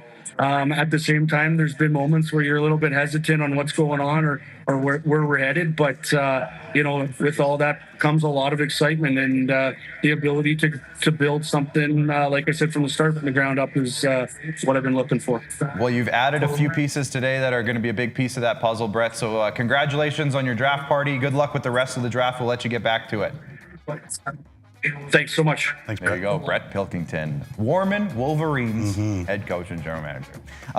The picks continue, so Nugsy, let's jump right back into it. We talked about Cade Kahovic, who was the first pick in the second round of the 2009 draft. Now we're moving on to the second pick, which was originally owned by the Nipawin Hawks. It had been moved in the Connor Ryan trade from last year to the Flin Flon Bombers. So they have now made their selection, and it is Liam Collins out of Saskatoon is the newest member of the Flin Flon Bombers. Another Saskatoon River King. Their whole roster. I'll just assume that everybody. I'm just kidding. Saskatoon Contacts, is where he's played already. He's affiliated player with them, practiced and played. Smaller, but again, 200 feet, doesn't cheat on the defensive side. Mike Reagan is always looking for those guys that know the details. What makes the Bombers so good is not that they always had 4 lines of first liners. It's that they have lots of guys that know their role, know where they sit on the bus. And Liam's a guy that knows where to sit on the bus, part of a winning franchise there with the River Kings, and he'll understand what it takes when he goes to the Contacts, and then if he goes to Flin Flon, what it means to be part of a winner. It's not about him. He's an unselfish kid. He'll work for the team, and that's what the type of profile that he is. So it's not a surprise that Clausen and Reagan and them love him. Yeah, absolutely. Now, I'm just seeing, I'm trying to find, Nukes, maybe you have the information on this, but the selection was originally, this next one was originally owned by the Estevan Bruins. I'm seeing that on our trade board here, it has been traded to the Humboldt Broncos. It's a new trade, yeah. It's a new trade. Yeah. So when we get the details on that, we'll let you know. But the Humboldt Broncos now own this selection, and out of Fulda, they have selected Preston Hope. Preston Hope? Hoppy? Preston Hoppy, yeah. Hoppy. He was part of that really good, Humboldt Broncos, minor hockey system there with the likes of Dayton Boyker and Beckett Hamilton. And again, would he be a auto protect for Humboldt in the past? Yeah. I think he's pretty much a Humboldt local. Yeah. So it's kind of like similar to that Hubner situation. Now, he played for the Trojans AAA last year, for Wes Rudy, and maybe he expected to dominate a bit more than he did. But it's hard for a young buck stepping into the AAA league. 15 points in 43 games, as such a young buck is not anything to be afraid of. The year before with that championship Broncos team, 43 goals in 28 games and 75 points with Boyker, et cetera, et cetera. So, he'll learn. He'll be a Trojan again. Wes Rudy's building something really special there in Tisdale. And, he's in a good spot. And again, you got to think that, Luke Strebe and Britton Klamosko are just absolutely over the moon that a local boy like that, with that type of talent, fell to them at this situation. There you go. Love that. Yeah. As we move along, the 4th pick now in the second round, so 16th overall in the 2009 portion, belongs to the Ronge Ice Wolves. And out of Hudson Bay, they have selected Aaron Kowalik. Aaron Kowalik out of Hudson Bay. Yeah, and he's a Battleford AAA guy, so he was really far away from Larange. But you think about all sorts of reasons to draft a kid. Obviously, he's an offensive kid. He joined the Stars, mid-season. He'll play for Marty Smith. Again, my understanding is next year with the AAA Stars. And he was an offensive defenseman type guy. But you think about it, another reason that Larange could draft him, far from Larange. Maybe you're in Battleford's Kindersley, you need a kid to call up. You could say, hey, how's Aaron doing? We can get a look at him, have a relationship with him, build that. So it's another smart situation move there by the Ice Wolves to get a kid like that. Obviously, the Ice Wolves have stockpiled a lot of picks. Yeah. And he's an offensive, skilled defenseman. Again, those are not easy to find. So there you go. Now, we're sticking with Larange here because the Kindersley Clippers originally owned this pick. This is another pick that was included in the Mason Buchert trade from the trade deadline, of course. So with this pick, the Ronge Ice Wolves have selected out of Gull Lake, Jamie Kerwin. Yeah, obviously his brothers, who are twins, were drafted, in the past there by Battlefords. Prairie Hockey Academy kid. He's Moose Jaw, AAA prospect as well. Small, skilled forward, again similar to his brothers who played, Swift, I believe, AAA last year. And yeah, he'll have to get better at skating. But again, he's a skilled guy. He's got great hands, and he'll continue to work on that. But again, far away from Ronge. And again, you have kids everywhere. If you need them, to call them up and whatever. And a guy with high prospect potential, just like his big brothers. Love that. Love the family connections every time. Now, as you can see, shout out to our crew in the back. They have a draft ticker on the bottom of the screen now. So you can see the picks as we go, starting obviously in the 2010 draft, and they're rolling across the screen. So we love to see that. Thank you, Jordan, for getting that going. As we move on, the Humboldt Broncos originally owned this pick. This was, again, a trade that had just been made. I'm not exactly sure on the details. We'll find out as we go. But the Estevan Bruins now own this pick, and they have selected out of White City, Orson Pohl. Pohl out of White City. Yeah, he spent the year with the Yorkton Maulers this past year. Good in his own end, first defenseman. Good size to him as well. And his big brother is in the Western Hockey League. Will he want to head in that direction? Obviously that's a question. But again, his brother with the Saskatoon Blades. But my understanding is he'll go back to the Maulers.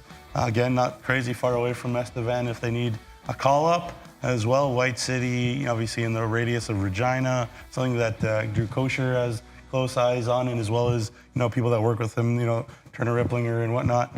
But, again, a guy with a right shot D, hard to find those. Again, we talk about it. And so it's an interesting piece, and a guy that could play for the Bruins this year. There we go. Love to see it. We move along with the 7th overall selection. This is the 19th overall pick now in the 2009 portion. The Battlefords North Stars are on the clock, and they have selected out of Hague, Saskatchewan, Cooper Sawatsky. Cooper Sawatsky out of Hague, newest member of the Battlefords North Stars. Martinsville Marauder champion as well. I'm going to play for the PA Mintos. He was one of my Newsies guys to watch. He's got great hands. I really enjoyed watching him, play on the back end, a defenseman with, smooth skating ability. His dad, Jason, is the Bantam coach in Warman. So coaching hockey bloodlines there. His cousin is Carson Dick, of course, who's a former Estevan Bruin as well. So, again, SJHL connection, plays in the Portland Winterhawks. Pardon me. So people know him that way too. So there's a lot to like about him, but I really enjoyed watching him on video, and Dad is a hockey coach, and that doesn't hurt either. Yeah, absolutely. Let's keep moving on because the picks are flying. The picks are flying off the board here, folks. And we are in the second round, so we're going to take a break after the second round. When the third round is complete, we're actually going to be joined by special guest from the Ronge Ice Wolves, Kyle Schneider, assistant coach of the Ronge Ice Wolves, and also firefighter extraordinaire. So we're going to talk to Kyle a little bit later, so stay tuned for that. But as we continue to roll here, the Melville Millionaires with the 20th overall selection have taken out of Saskatoon, Braden Kohler. Braden Kohler from Saskatoon. Yeah, Saskatoon Blazers was Saskatoon Crunch, AA last year, the Crunch. And it's kind of the first time actually in the draft Melville's taken a defensive guy, and that's Doug Johnson's, usually his MO is defense. But, Kohler's, again, a big-bodied, right-shot defenseman, physical type. He had so many good defensemen, on his team this past year. And again, he's another kid that's going to be in the Blazers, so expecting to win right away and turn that organization in the right direction. And again, got that great size that Doug Johnson loves to. There you go. We continue to roll as the Yorkton Terriers are now on the clock. And from Theodore, Saskatchewan, they have selected Kyler Bilocrelli. And I think I said that right. It's going to be another future member of the SJHL All Names team. Not from Theodore. Jordan, you tried, but it's not Theodore. Oh. Just single. Single Theodore. Kyler Bilocrelli. Yeah.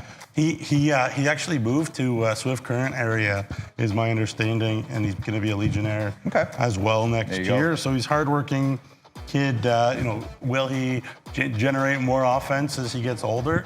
We'll see. But again, the energy, the effort, the motor, the forechecking, the desire, the hunger, all those words kind of there for him. Forward as well. Theodore, obviously, home of the Buffaloes. The Buffaloes. Senior team, not too far from Yorkton. Yep. So again, there's familiarity there as well. So, he moved away, but they're like, come right back, buddy. There you go. There you go. Got him. Now, this pick, originally owned by the Weyburn Red Wings, was included. You mentioned Dazza Mitchell earlier, Nugsy. This was included in the Dazza Mitchell trade. So this pick is now owned by the Humboldt Broncos. So it went with Dazza Mitchell from Weyburn to Humboldt. Weyburn received Josh Sale and Ty Matonovich. If you remember that trade, obviously a big one in our league last year. So with this pick now, the Humboldt Broncos from Maidstone, Saskatchewan, have selected Cruz Harrison. Harrison. Another one of those Martinsville Marauders U16 champions. This kid is a deadly playmaker, a great passer, 33 assists in 30 games last year. Not just points, assists, 50 points total. So he's a great passer. He's going to play for the Warman Wildcats. He was called up by the Warman Wildcats a bunch last year. Scored a goal in that time as well. I spent some time actually in Lloydminster up there, way up. So he's an interesting kid that way too. But been around the block, but little guy, and again, great passer of the puck. He had 28 points the year before, or 28 assists the year before in U8, U15. So again, great playmaker, and offense looking for that in Humboldt. There you go. The Ronge Ice Wolves are on the clock with the 23rd overall selection. This was acquired from the Flin Flon Bombers in the Rhett Ewan trade, along with a PDF as well. So the Ronge Ice Wolves with this one have selected Blaze Byer out of Saskatoon. Blaze is a member of the Ice Wolves. Yeah, and he's going to be another Blazer next year as well. Great name if he's a Blazer. Yeah, it's perfect. Blaze on the Blazers, Blaze Byer. It's kind of perfect. Yep. Maybe that's why they picked now. Maybe. He can really skate. That's part of it too. Really hardworking as well. North-south type of kid. But he can fly, and that's his big calling card. Will he put up more points moving forward? We'll see. But whenever you can skate like that, you get noticed. And Blaze is that. He's a Blazer named Blaze who can blaze like a skater, like he can fly. So it's perfect. It's perfect. It all works out perfectly. Yeah. Well, the last selection in the The last selection in the second round of the 2009 pick draft select. Wow. The last pick of the 2009 portion of the SJHL draft. Thank you. Is part of Nugsy. This is going to wrap up, actually, the Clay Sleva trade from a couple of years ago. The Yorkton Terriers own this. Of course, they acquired it from Melfort for Clay Sleva. They also got Cale Johns, Tommy Reese, and David Coyle. But this is the final part of that trade tree, and they have selected from Round Lake, Maxon Johnston. Maxon Johnston, you are a member of the Yorkton Terriers. Yeah, man, I just like Trevor Weisgarber there in Moose Jaw AAA just keeps making these so well-rounded hockey players, and he's another one out of there. Obviously, they were familiar with him as well in the Yorkton area. Former Yorkton Mauler briefly, Sask East Oiler as well. So he's got that connection to the area down there in the Yorkton area too. So, they know him well. He had a really good year with Moose Jaw AAA, with the likes there of Fusel. The list goes on. And, again, another kid that should go back to Moose Jaw and have another bigger role in the AAA league. And I know the Moose Jaw Warriors WHL as well have a close eye on him just because he's so gritty, 200-foot, he hits you, gets on the forecheck, separates D from pucks, things like that, stops on pucks, and, again, physical kid. So those are not as easy to find as they used to be, and Maxon's one of them. There you go. Well, that concludes the second round, so we are going to take a break now. When we come back, we're going to roll through the third round of this draft, of this 2009 draft, because the picks are flying in. But first, during this commercial break, you're going to see a snippet from our interview, Nugsy's interview, with Rylan Hugh of the Humboldt Broncos and his draft day experience. So here's that snippet now, followed by an ad break. Stick around until after the break. All right, now joined by Humboldt Broncos forward Rylan Hugh. Rylan, thank you so much for taking some time out from your I'm sure, very busy summer. A recent birthday as well. Happy 18th birthday to you, Rylan. Saskatoon kid, 46 games for Humboldt the last year as a rookie, a first-round pick in the 2023 draft.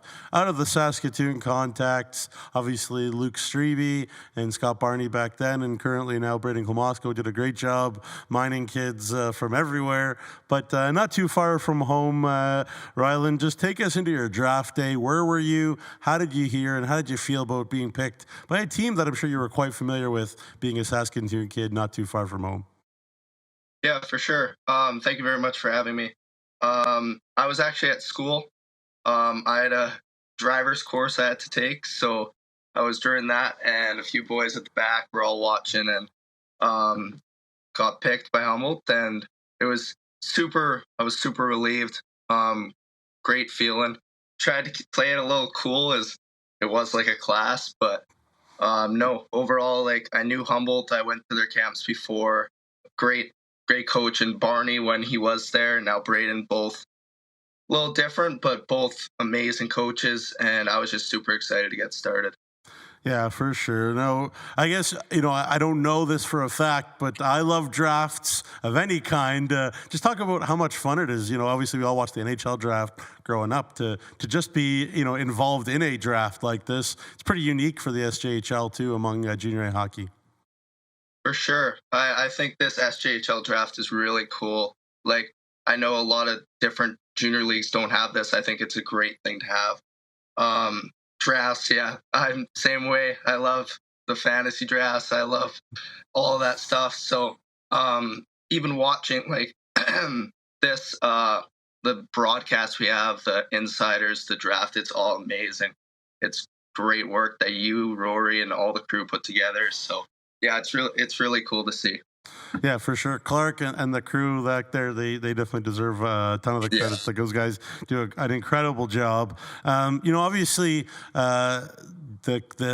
the eyeballs on the Sask U18 League, there are many from many places, and obviously we're seeing now Maddox Schultz kind of go on and kind of gain national notoriety out of the AAA U18 Sask League. I guess just talk about maybe how much playing for the contacts and the relationship with the SJ kind of prepared you to jump in this past year as a young 07 player and make such an impact right away.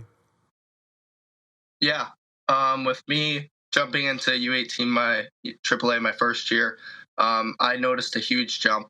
That league is super strong, super fast, super physical, very strong league throughout. Building like against those top players your first year, it really helps you jump into the next level, like the SJ. With it being so small, like the province, everyone can see you really. I know that Humboldt came, watch some of my games. It was really easy to talk to them. Like, with all that, contacts prepared me very well to jump to the next level. So nothing but good things to say. The Chevrolet Silverado 1500. Advanced power and capability to tackle the long hauls. Style to make a statement on the streets. Visit ChevroletOffers.ca to learn more. Each year, the SCSA issues over 10,000 training certificates to the construction professionals who build our province. That is the same population as Weyburn. Learn more at scsaonline.ca.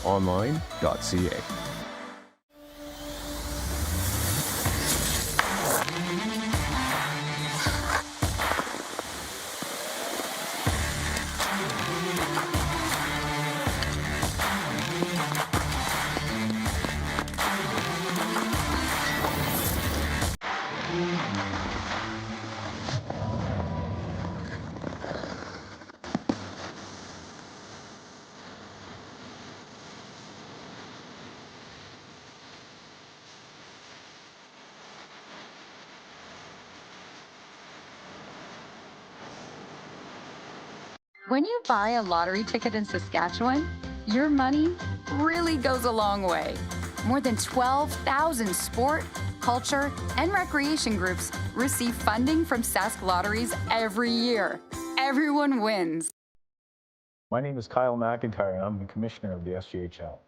We have 12 teams spread out all over this amazing province. 12 teams that hit the road for a combined 324 season games. We take hockey players, we make them better. We make them better at hockey and better at life. That's what the SJHL is all about. We have a great league, we have great teams, great ownership, the best fans, the best partners, and the best sponsors.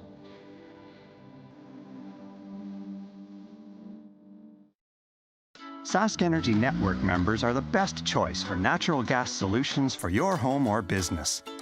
With comprehensive services like heating equipment maintenance, appliance installation, and in-store financing, they have natural gas solutions that go beyond heating to bring you the comfort, efficiency, and reliability of natural gas, both indoors and outdoors, all year long. For whole home natural gas solutions, network members burn brighter. Introducing SaskTel Student Saving Tips. Tip number 236. You could dye your own hair.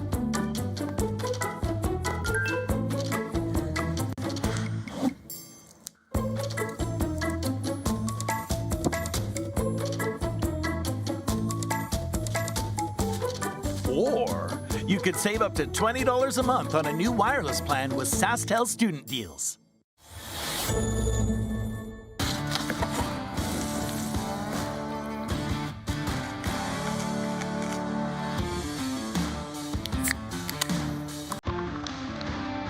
Original 16.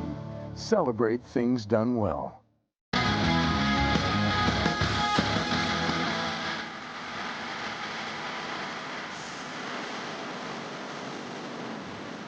All right, welcome back inside. That was the final commercial break for this draft show, so we're just going to roll all the way through the end now. We have one more video feature to show you. We have one interview to get to, but if we have the recaps of the first 2 rounds of that 2009 portion, I'd love to show those now, if possible. If you can throw up the first round if we have it. Yes? No? We'll find out. On the fly. There it is. Well, that's the 2010s. Do we have the 2009s?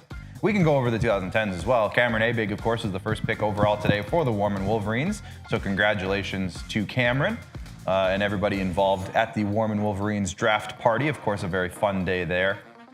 Okay, let's go for the 9s. As you can see, Rafael Ramazanov was the first overall pick in the 09 portion. Max Fusel, another name that some people might recognize. Of course, some great names there. Again, go check out Nugesy's talks about each of those if you just scroll back in the coverage. The second round, of course, after that, saw a few more great names selected, including Cade Kahovic, who was selected by the Melfort Mustangs.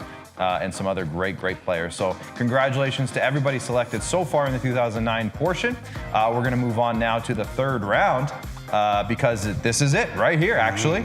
So why don't we just go through this list right here, Nugesy, because we do have somebody waiting for an interview coming up, Kyle Schneider, of course, from the Ronge Ice Wolves. So why don't we just roll through? We can leave this up for a little bit, guys. We'll start with Warman. They're back on the clock. Yeah. They selected Brady Keith from Prince Albert.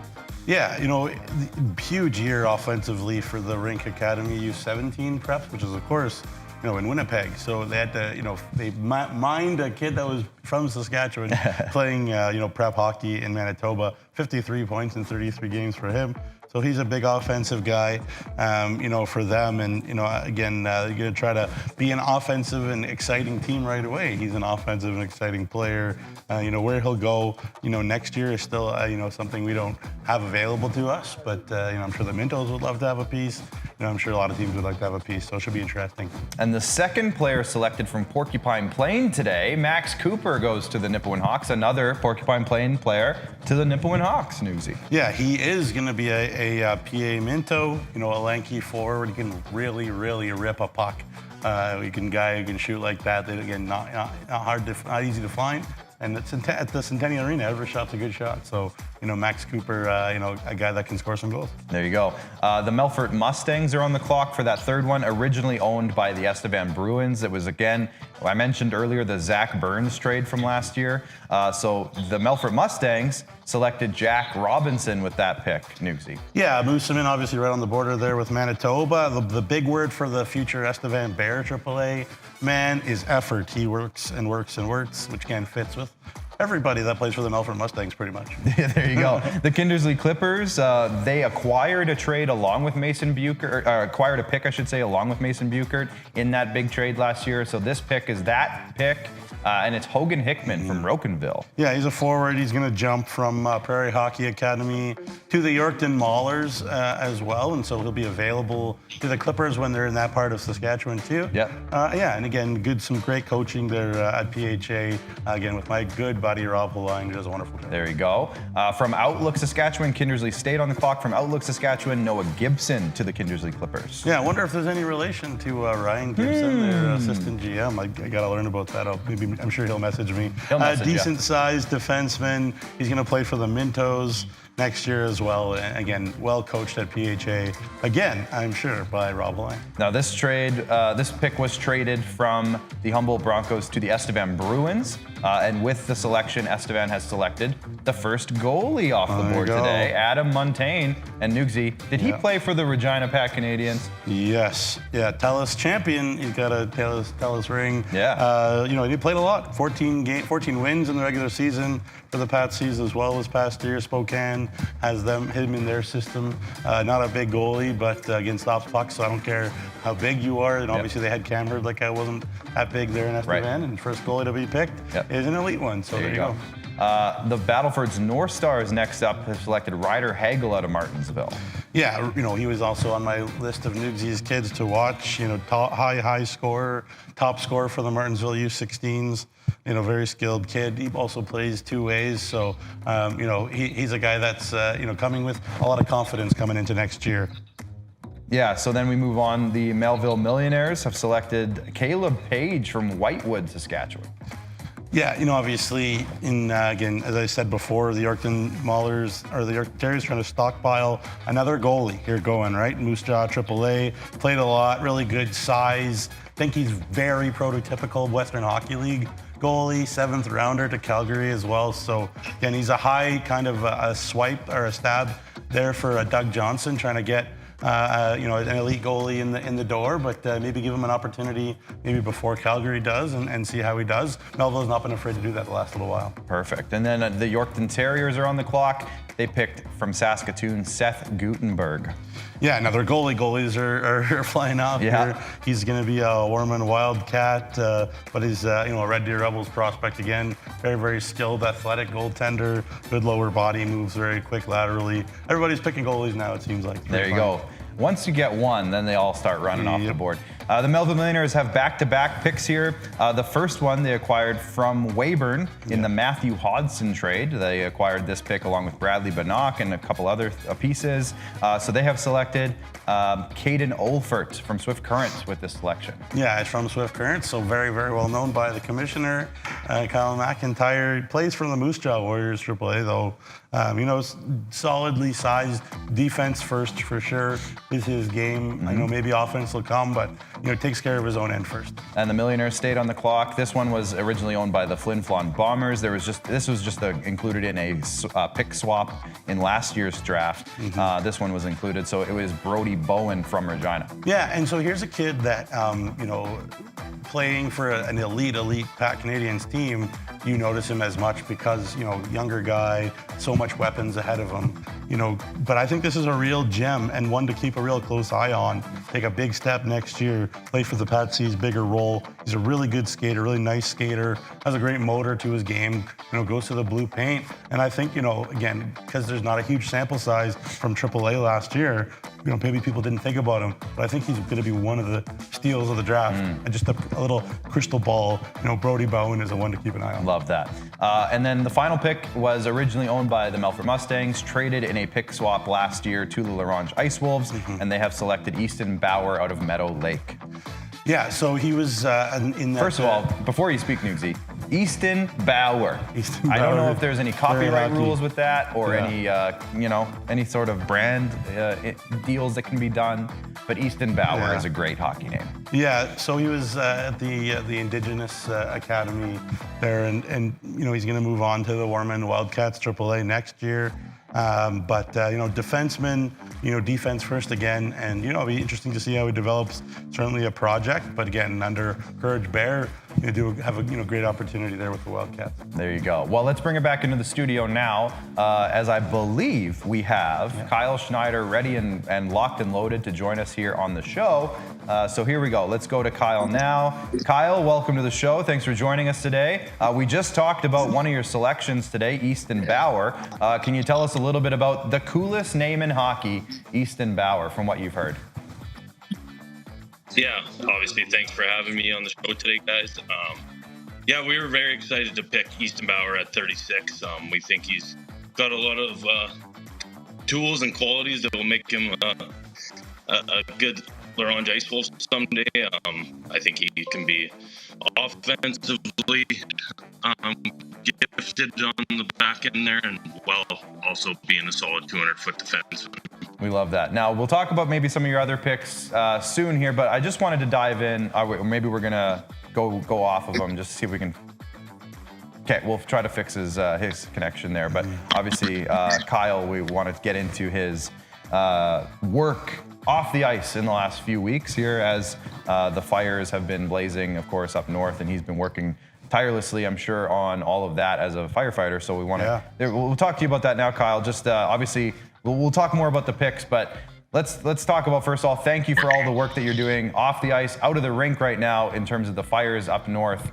Can you talk to us about a little bit about your work there? We will try again in a minute. How about? Let's try again. We'll see if we can get that connection solidified up and get to Kyle. As we go, let's just. Oh, there we go. Is that just delayed now, though?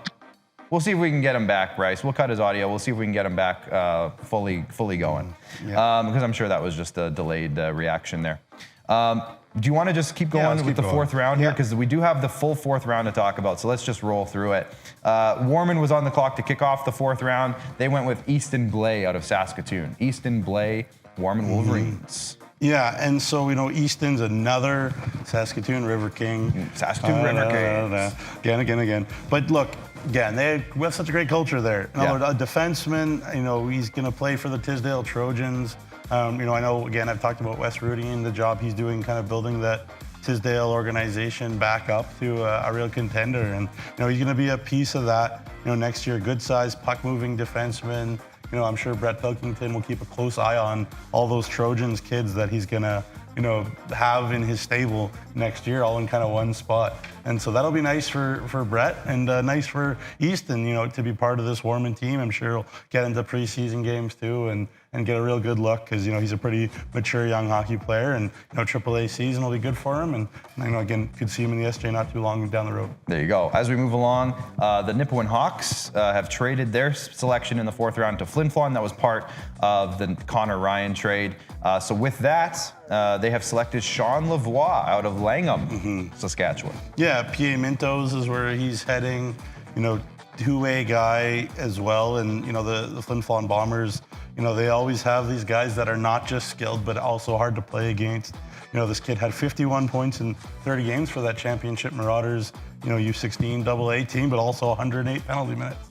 So grit and talent, 22 of those goals too. So kind of an interesting package. We'll take some time and hopefully get an opportunity to play a good role with the Mintos. But, again, it's kind of an interesting package whenever you see guys who can score and guys who play with grit at the same time. Originally, this next pick belonged to the Estevan Bruins. It was traded to Kindersley for the rights to Cole Robertson. So with that in mind, Kindersley has selected Dawson Gamble out of Beardy's Ochemesis. Nugsy, can you tell me about Dawson Gamble? Yeah, really, really skilled, dangerous offensive guy. Like a guy with really good instincts, and he'll play for Battleford's AAA. So almost like a stolen kid, almost from the North Stars. You'd think maybe they would have had him on their list to keep an eye on, but the Clippers steal him away, and the Calgary Hitmen also have him high on their thoughts as well. A 8th round pick there by the Hitmen, but he's very, very dangerous offensively. Should be a big time point guy in the AAA league next year for Marty Smith. He's gonna love his offensive guys. And so we'll get a big opportunity for Marty. And, Clayton and his staff will keep an eye on him. That's great.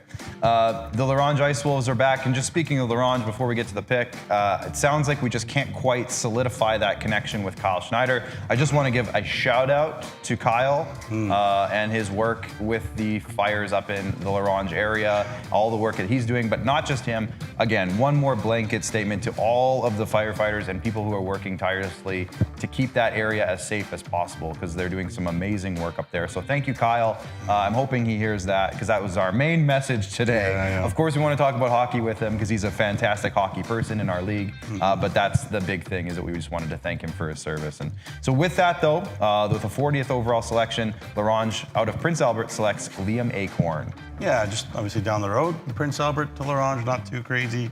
And, not a big guy, but, he did have a full year of AAA last year with the Mintos. And every time you can get a kid at this point in the draft at a full year in AAA, that's pretty good.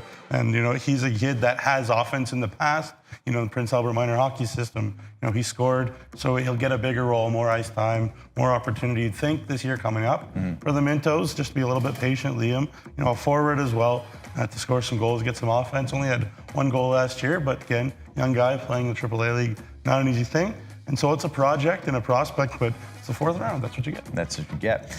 We'll move on to Kindersley with the 41st overall selection. Out of Swift Current, they have selected Jackson Squires. Fantastic name there as well, Jackson Squires. Yeah, he's a guy who's on a pretty interesting development arc. Swift AA last year, played some AAA. Again, a guy that the commission will know, Swift Current kid. Moving his way up, really a pass first kid, not the biggest kid, but great vision. Kind of the game's kind of slowed down for him. So he'll find that pass and he'll generate offense that way. We'll work on his shot, work on his size and strength. But it'd be interesting to see, him get a bigger role for the Legionnaires next year, AAA, and adjust to creating those plays, those little, chances, at a faster level in the AAA league. There we go. The Humboldt Broncos are on the clock with the 42nd overall selection, and they have gone with Kaysen Anderson out of Lumsden. Kaysen Anderson is a Humboldt Bronco. He was a guy to watch, and it's interesting, again, this is a swing. The Edmonton Oil Kings love him. Love him. Big body, missed time with a bad injury last year. Estevan, AAA, had a bad problem with injuries last year, and Kaysen was a big part of that. Pardon me. If Kaysen was more likely to be thinking about the SG, I think he would have gone earlier. But he's big boy, physical, moves puck well, all those things that you want to see. And so there's a bit of a swing by Humboldt. But again, why not? And maybe give him an opportunity a little early. But he's a guy that I had circled just because I'd be curious to see, which team would take that swing. Right. And if he was healthy last year, he'd be. So we'll see how he recovers and he can jump right back in. Well, there you go. Really good player. Really good player. And like you said, Nugsy, I think this is a good time to just mention that the SJHL draft is one that often. Sometimes you wonder, why isn't this kid getting picked? Or why did this kid get picked? There's a lot of reasons that go into it, but so much of it plays into this. This draft is after the WHL draft, and some of these kids have been selected by WHL teams. And like you said, a guy like Kaysen Anderson, Edmonton has his rights and they really like him. So will he become a full-time WHL player? So when Nugsy says it's a bit of a swing or maybe a bit of a gamble, that's why, is because there's a chance, that this player might be too good and he'll be on another team somewhere. But that's why we do the draft, and that's why teams take these swings, because when it works out fantastically. And we've seen it happen lots as well. So these swings can be a bit of a gamble, but at the same time, the payoff is huge. And a kid like Kaysen Anderson could be a great example of that. As we move on, the 43rd overall pick, the Battleford's North Stars have selected Madden Dell out of Prince Albert. Madden Dell. Yeah, well, they took Hagel, earlier, Battleford's did, and he was the leading scorer in the U16 AA League, so might as well take the second leading scorer in the U16 AA League. Madden Dell had a monster season for Prince Albert U16 AA, the Renegades, 61 points. in was 34 games. Not too bad. You know, he's a lanky guy, and we'll add some points, add some bot strength, pardon me, to his game, and he'll play for the Mintos. So again, it's a higher level of hockey. See if we can generate and score at that level too. But lots of skill, lots of confidence for him. And you know, again, Battleford's looking for kids with good mojo right now, and why not, eh? Why yeah, not? absolutely.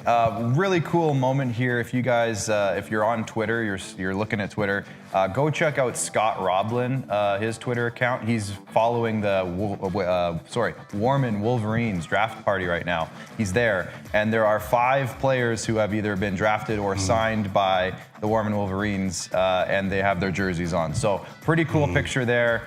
Go check out Scott Roblin on Twitter, who works for Global Saskatoon. He's a fantastic follow if you haven't already. Let's move on as we continue throughout the 4th round now of the 2009 portion of the draft, and we'll move on to the Melville Millionaires, Nugsy. Now this name some people might recognize, Rhett Amberson out of Regina. What can you tell me about Rhett? Yeah, you know, smaller guy, had a great year for the Regina Vics U18s last year. He'll move up to the Estevan AAA as well. Smaller, you know, offensive guy, and again, another skill guy picked up for Melville, and you're not too far down the road from Regina, so you know, Doug can call him up.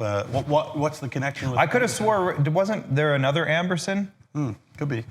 Double check. I'm going to check that. Yeah. When Nugsy's talking about this next pick, I will go check that out. The Yorkton Terriers stayed in Regina for this one. Brady Vipond was selected. Yeah, another Regina AA guy, so, you know, kind of a run on them, I guess. And, you know, he's more of a physical guy. He's small, but he'll get in and he'll hit. And, you know, again, he'll continue to look for that AAA spot. My understanding is he hasn't landed, you know, anywhere just yet, but I'm sure there'll be interest in him, especially, you know, it helps Yorkton to have a guy like that in their fold, and I'm sure it helps the kid also, you know, if there's an agent or whatever, they call them, an advisor or whatever, to find a spot too. Hey, look, I got this draft pick, so, you know, I'm sure someone will tell me that he's got a spot somewhere, but I don't have that information in front of me. But again, a physical guy, you know, plays bigger than he is, and you know, he'll continue to get bigger and get stronger. So I did my research. Yeah. Ryden Amberson out of Regina played for the AAA Estevan Bears last season, and also the Regina Rangers the year prior. Right. 43 points in 36 games. The reason I think I remember that name is because that year for this show, I think I made a bunch of player graphics, and I remember writing his name on that player graphic. So that's why. And he did play for the Estevan Bears last year. Ryden Amberson. This is Rhett Amberson. So there you go. A little family connection there. As we move along, the Nipawin Hawks acquired this pick in the Davis Chorney trade from like 4 years ago. Davis Chorney. Weyburn acquired, I believe, Davis Chorney, and they traded this pick again in the 2021-2022 season. So this was just like, take a pick 3-4 years from now. So that's kind of fun. But Nipawin has selected Cooper Perrin out of Saskatoon, Nugsy. Yeah, I mean, again, I was talking about Case and Anderson being a swing. This is probably even in bigger swing. You know, Moose Jaw's already, like the Western League team has already played him. Right. So, you know, again, they have him in their plans. You know, if it doesn't work out there, the Nipawin for sure will be, you know, interested. Could he be a Moose Jaw Warrior WHL? Could he be a Saskatoon Blazer where he was this past year? He is pretty elite. You know, two-way mobile defenseman. You know, they love him with the Blazers. This is a really good player. That's what you take, though, you know, 4th round. Yeah. You take a stab on an elite player, and if he comes to you, then, you know, he could be one of the best defensemen in the SJHL a couple of years down the line. So that's certainly another name to keep an eye on. And this is, to me, this is the perfect draft pick to use to pick a guy like that, Nugsy, because bonus one. Tad Kozin wasn't even the coach of the Nipawin Hawks when this trade was made. That's right. So Tad just like had this pick in his back pocket. So he said, you might as well take a big swing on a kid like Cooper Perrin, and who knows, maybe it'll pay off.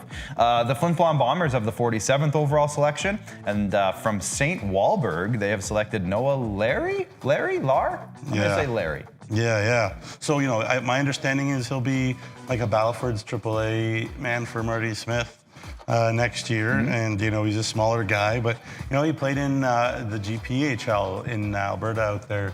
And so, he's been elsewhere, different places. And so, being all the way up in northern Manitoba won't phase him either, because he's kind of been around the block.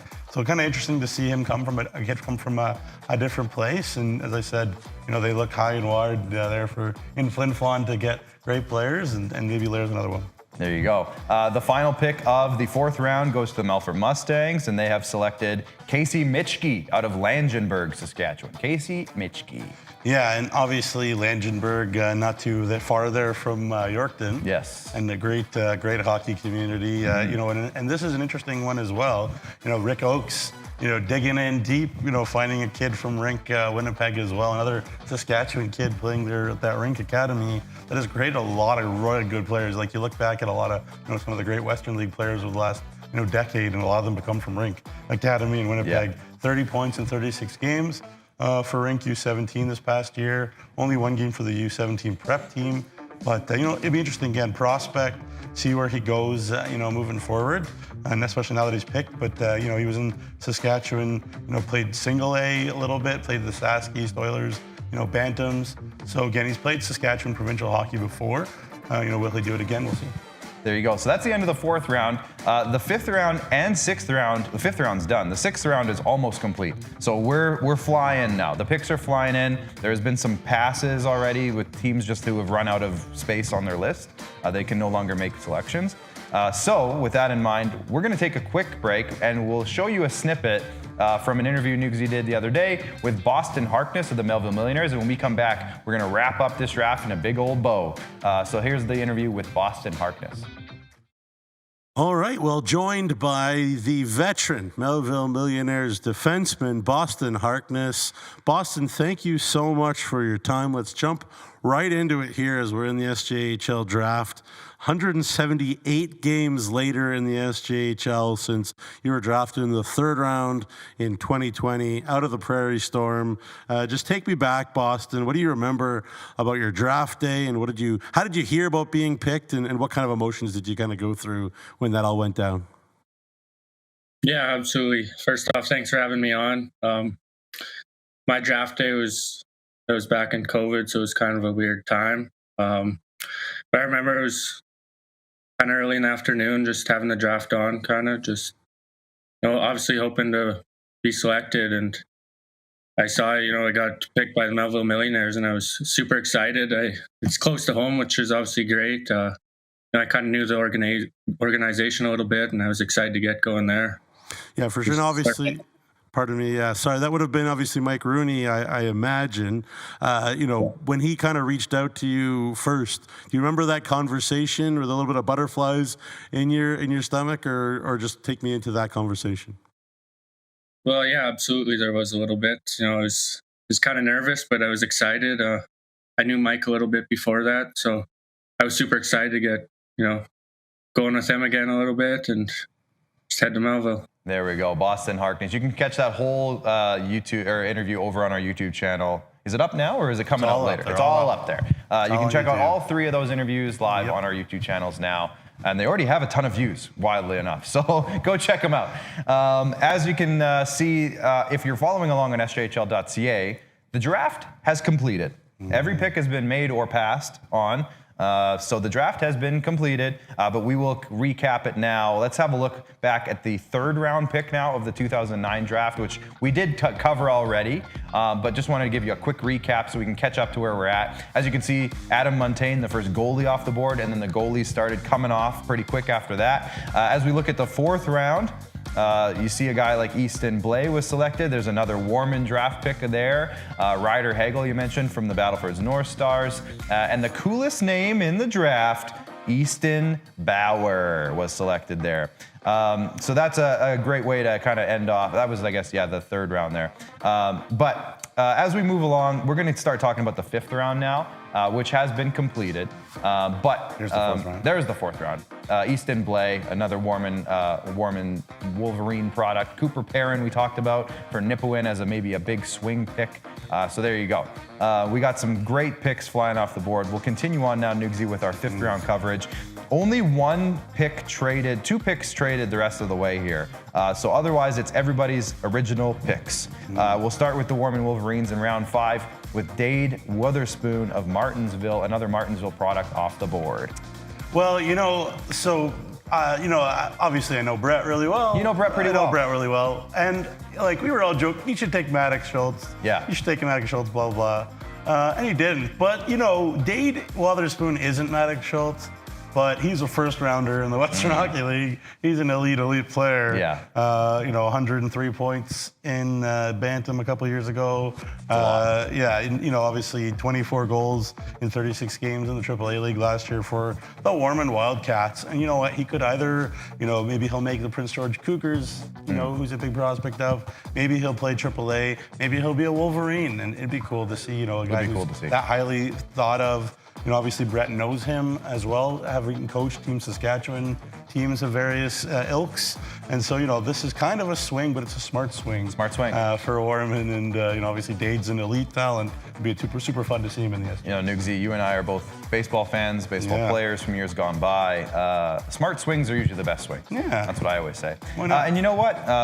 We talked about Maddox Schultz, Nugsy, and we talked about kids who didn't hear their name called today. Maddox didn't hear his name called. But that doesn't mean the door is closed for him. There's still an opportunity for Maddox Schultz to get signed, work his way into a roster spot. So you never know. You never know with those kinds of undrafted players. There's still opportunities for them. We move on to the Nipawin Hawks with the 50th overall selection. Owen Glover out of Saskatoon. Where do you think he played last year? I'm going to assume the Saskatoon River Kings. Cool. You're right. Defenseman. I'm a guru too. Yeah, good for you. Saskatoon Contacts is where he's going. Again, you can never have too many defensemen. That's my opinion. How many times are teams like, we have to play with 5, even have to play with 4 and it happened quite a bit this year. Let's stock it out. It was crazy. Stockpiled them, and Nipawin's got a guy who takes care of his own end. So there you go. The craziest part about 2009s, we're talking about these kids who were born in 2009, is that they are entering their 16-year-old season now. And that's just scary. That means 2008s are 17. That means 2007s are 18. So I always have to do this readjustment every season in my head. Like, who are the 20-year-olds? Who are the 19s? So this year, the 2005s are the 20-year-olds. That's right. Isn't that crazy? Yeah. Don't you hate it? If anyone watching is my age or older, doesn't that suck? That's so weird. Anyways, 2005s are 20s now. That's the moral of the story. Estevan is on the clock, and we've heard this name already, the last name specifically. Out of Saskatoon, Estevan have selected Cash Arcan Vandal. His younger brother was selected earlier on today. Yeah, so the younger brother, I believe, was drafted by Flin Flon. Yes. And so the bigger brother is, a pretty highly thought of, Western League prospect as well. I believe that is to Red Deer. So a second rounder to Red Deer for Cash. So again, he's somebody that's, really talented, highly thought of, played for the Contacts last year and is making the move to the Warman Wildcats AAA, this year. And, could be a thing, where maybe, instead of, hey, like Drew says, maybe you have Western League down the line or whatever, but, maybe we give you an opportunity to play this year if you earn it in Estevan instead, for a guy who's got, lots of ability, in that way. And so, I don't know if he was maybe expecting even to maybe dominate a bit more for the Contact than he did. But again, talking about a guy playing in his first year AAA, never easy to do. And so he'll step up and go to the Wildcats, probably put some more pucks in and be interesting for Drew Kosher to keep an eye on. Real shout out to the Arcan Vandal family. Good for you, for big day. Nixon and Cash. Really great first names. Yeah, very proud of the First Nations family is my understanding. Very cool stuff. We move on to the Ronge Ice Wolves. We stay in Saskatoon for this pick. I'm going to guess this one, and I hope I don't butcher it, so sorry, Nate, if I do. Nate Helmetchi. Now, Nate Helmetchi? We'll go with that. But sorry if I butchered that, Nate. What can you tell me? Battleford's AAA kid, got some decent size, continue to grow, but first defenseman again. Sure. And, Ronge just has a ton of picks in this draft. They did have a lot of picks. Stockpiled. So, they're trying to get from all different types. And clearly, that's been the way, and Killer's done a great job developing individuals over the years. So, again, and a good spot for Nate, here down in the 5th round. And spoiler alert, Ronge has made 10 selections now. They passed on their 11th. They didn't make their 11th selection. But that's okay. They had a lot of picks today. The Kindersley Clippers, with the 53rd overall pick out of Lucky Lake, have selected Jake Hargrave. Jake Hargrave is a member of the Clippers. Yeah, Swift Legionnaires, had a monster season, for them. And again, it's another Western Hockey League high prospect at this point. But, Swift had a lot of guys like that. He had 40 points in 42 games there for the Swift current Legionnaires. And, some of these kids, I'm just like, do I dig that deep on this kid? Will he be picked or whatever? And so Jake was kind of one of those. But, obviously I know of him, know about him because he can really play. Obviously another Team Saskatchewan kid at WHL Cup. Had a great WHL Cup a couple of years ago as well. And we'll see what he does next year. But again, why not, at this point, take a kid, try to, convince him to come to your program. And, Clayton Jardine and his staff, they're great at building that relationship and getting a kid in like that. So, why not? Perfect pick. Yeah. With the 54th pick, the Humboldt Broncos have selected Aiden Harmon out of Meadow Lake. Yeah, well, this was a kid that I was pretty interested in, Lloydminster U18. So I think, he technically played Alberta, minor hockey, and obviously Meadow Lake way up there, not too far from Lloydminster, kind of between Battlefords in there.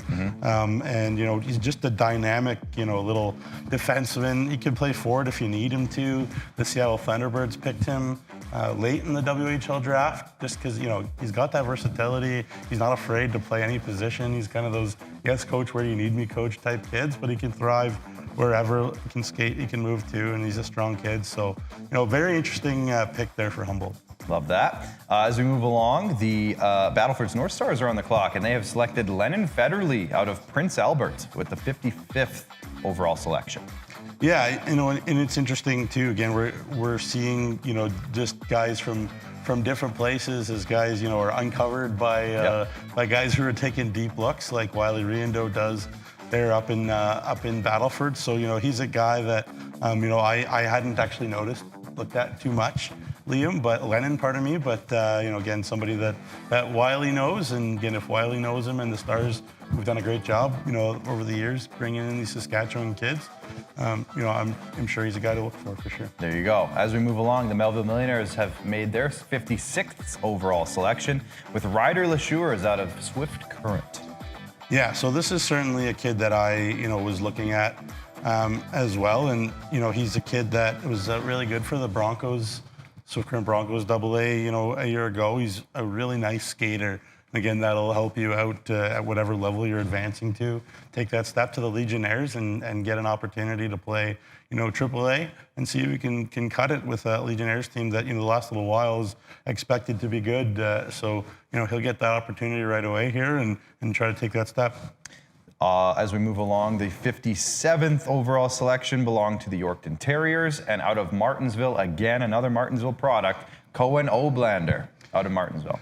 Yeah, just obviously another winner, U18 AA kid, 23 points for him as a defenseman a year ago on a very good Martinsville team. And again, he'll move up. I'm sure it hasn't been declared where he's landing AAA. He had an opportunity with the U18 AA team as well. So we'll see. But, Yorkton taking some of these kids, that are maybe off the beaten path, but they see something they like.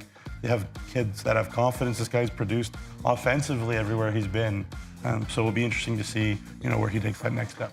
The Weyburn Red Wings, with the 58th overall selection, have wrapped up Nugsy's player to watch list with goaltender Carter Hilbig out of Saskatoon. Nugsy. Yeah, he's a big boy. Moose Jaw Warriors, 10th rounder, cousin of Tylen and Ethan, as I said. Obviously, I guess it goes without saying, but he's a big boy. They have some good genetics in terms of making big boys in that family. Big human beings, the Hilbigs. So there you go.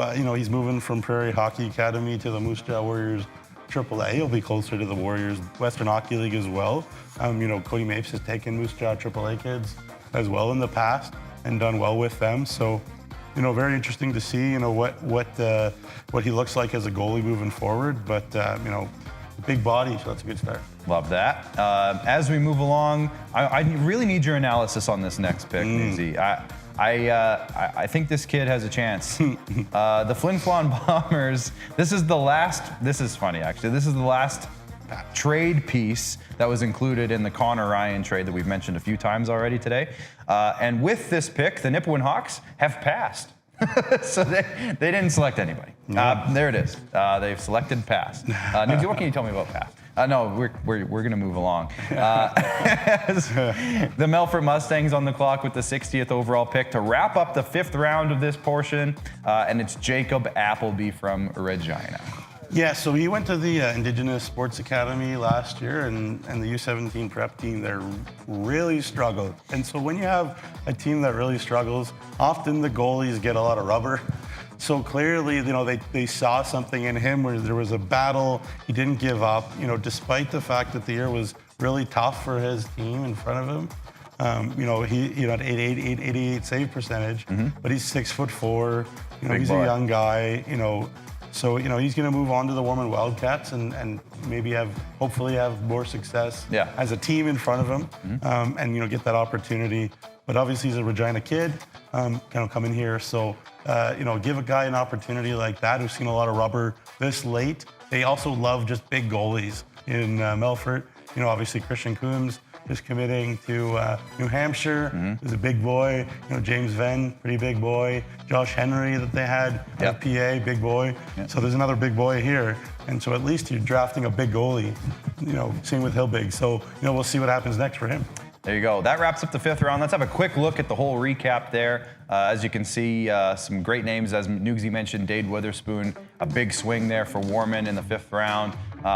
We see the first pass of the day later on in the draft. So there's the recap of the 5th round as we move along now to the 6th round. And spoiler alert, there are a few passes in this round as well, so we will kind of speed through this to make sure we get all these kids talked about here, Nugsy. But the Warman Wolverines are back on the clock for the 61st overall selection, and out of Saskatoon, they took Luke Smith. Where did he play last year, Brett? Not Brett. I'm used to talking to Brett. Directly to Brett Pilkington. Where did he play last year? I'm going to assume the River Kings. He played for the Saskatoon River Kings. Had a good year, 21 points. In 33 games, he's a big boy, at 6'2", 185. The skating is a question. When you're that big and you can score, people are like, where's the question mark? He needs to skate a little bit better. He'll work on that, you would hope. And if he can, then he can be a real impactful SJHL player because he has the tools and he's got a winning, background. He's going to play for the Saskatoon Blazers again. He was called up by them a couple times. Again, size and scoring ability. Did it for the Saskatoon Generals U15s as well a couple of years ago. So, it's not at all a bad guy to try to develop right there too. There you go. I don't know if the people watching were fans of the Regina Pats in the mid-2010s. They had another player named Luke Smith who was also a big player who actually ended up having a really nice WHL career. So not the same player for those following along on the bingo cards. As we move along, this was the final draft pick that was traded. The Nipawin Hawks traded this pick to the Flin Flon Bombers. I don't know the full details on that. It was probably, I'm guessing, a pick swap for a future pick, I'm guessing. But the Flin Flon Bombers have selected Cooper Bratton out of Moosomin. Moosomin, Saskatchewan is on the board. Yeah. So I think there's a first player from Moosomin today. So Cooper Bratton. Yeah, Regina, Pat Canadians, he had a really nice year, 6'2", 181 pounds. Another really highly thought of Western Hockey League kid out of the, committed to drafted by the Prince George Cougars. Part of me, second rounder, so maybe our buddy Jeremy Corrigan knows a thing or two about him, but obviously, again, another swing, you want to call it, for Flin Flon. 6th round, elite defenseman playing in Saskatchewan already. Perfect. Why not? Yeah, I love it. The SVM Bruins, with the 63rd overall selection out of Regina, have selected Kane Beckard. Kane Beckard out of Regina. Yeah, so, here's a situation where you never know who's watching, right? So, what I mean by that... We never know who's watching. Well, yeah, Regina Rangers, U18 AA kid, and he had a pretty good year, like half point per game as a defenseman. But he was really good at the Sask First tournament. They try to get these kids that maybe are a little bit under the radar, at U18 level, and get them together and see, who can kind of emerge and have one big little tournament there. And he was seen there, and he was, really liked, and he was really good there. Great, instincts, really smart kid. He's going to just keep getting better. And I'm sure, he'll earn himself a AAA spot, somewhere before too long. Beechard is a name that there have been a bunch of, them in the Regina area that have, gone on to play, pretty high level hockey too. Mm-hmm. So, I'm sure there's a family connection. But, again, not at all a bad guy, especially kind of on a development arc for Estevan. Drew Kosher, I'm sure, knows connections there too. So, For sure, yeah, absolutely. The La Ronge Ice Wolves passed on the 64th overall pick, I should say. So there's another pass on the board, which brings us to the Kindersley Clippers at pick number 65, and they have selected Sam Failer out of Dundurn, home of the Dundurn Chiefs. Yeah, well, Just, heads up there. He's a Regina Pats prospect as well. So, it's a situation too. It's another kind of a swing. Yeah, we'll see. We'll see. Just for reference there, Dirty Deeds, Dundurn Chiefs. The Humboldt Broncos have passed on the 66th overall selection. So we'll move on to the 67th pick with Battleford's on the clock there. They selected out of Carrot River, Luke Ratzlaff. Luke Ratzlaff out of Carrot River. Yeah, and obviously, McGuire, I believe, was also from there. McGuire Ratzlaff.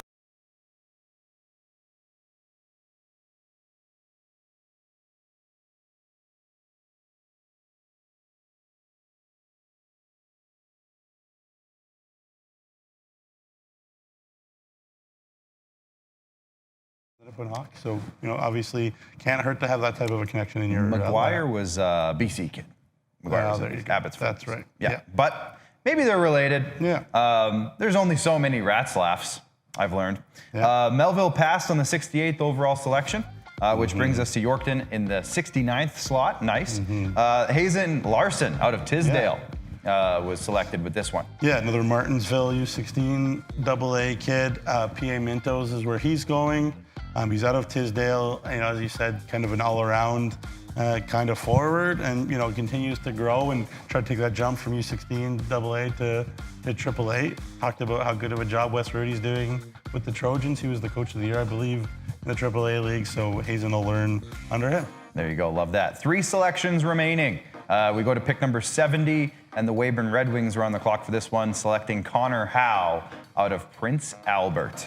Connor Howe. Yeah. So obviously, the little brother of Tanner Howe, who Weyburn tried to get as well years ago, and Connor, had a really nice year with the Mintos last year, 35 points in 41 games. The Prince Albert Raiders have a very close eye on this very talented young man too. But again, it's late. Obviously, Cody has a relationship with the family from Tanner, who was at the World Juniors and et cetera, et cetera. And, so, why not? 70th Tanner pick in the Howe, draft. good player. Yeah, bring him in, give him a shot. Why not? With the 71st overall selection, the Flin Flon Bombers are on the clock, and they selected Jackson Ford, noted not the Rough Rider Jackson Ford, but Jackson Ford from Pierceland. Yeah, little goalie, played for OHA Edmonton, last year, and 371 goals against, 875 save percentage. But he won a lot of games, 10 games out of 15, so not too bad. He's a winner. Yeah. So interesting, just you digging deep, finding a goalie, and something that I'm sure that that they just saw maybe on video or knew, and obviously Mike Reagan makes his way out to Alberta a bunch as well to take a look. They go far and wide, so interesting pick. A little family connection here in the YouTube comments from Robin Wildy, who I've known for quite a while. We used to call him Uncle Robin on a previous project of ours.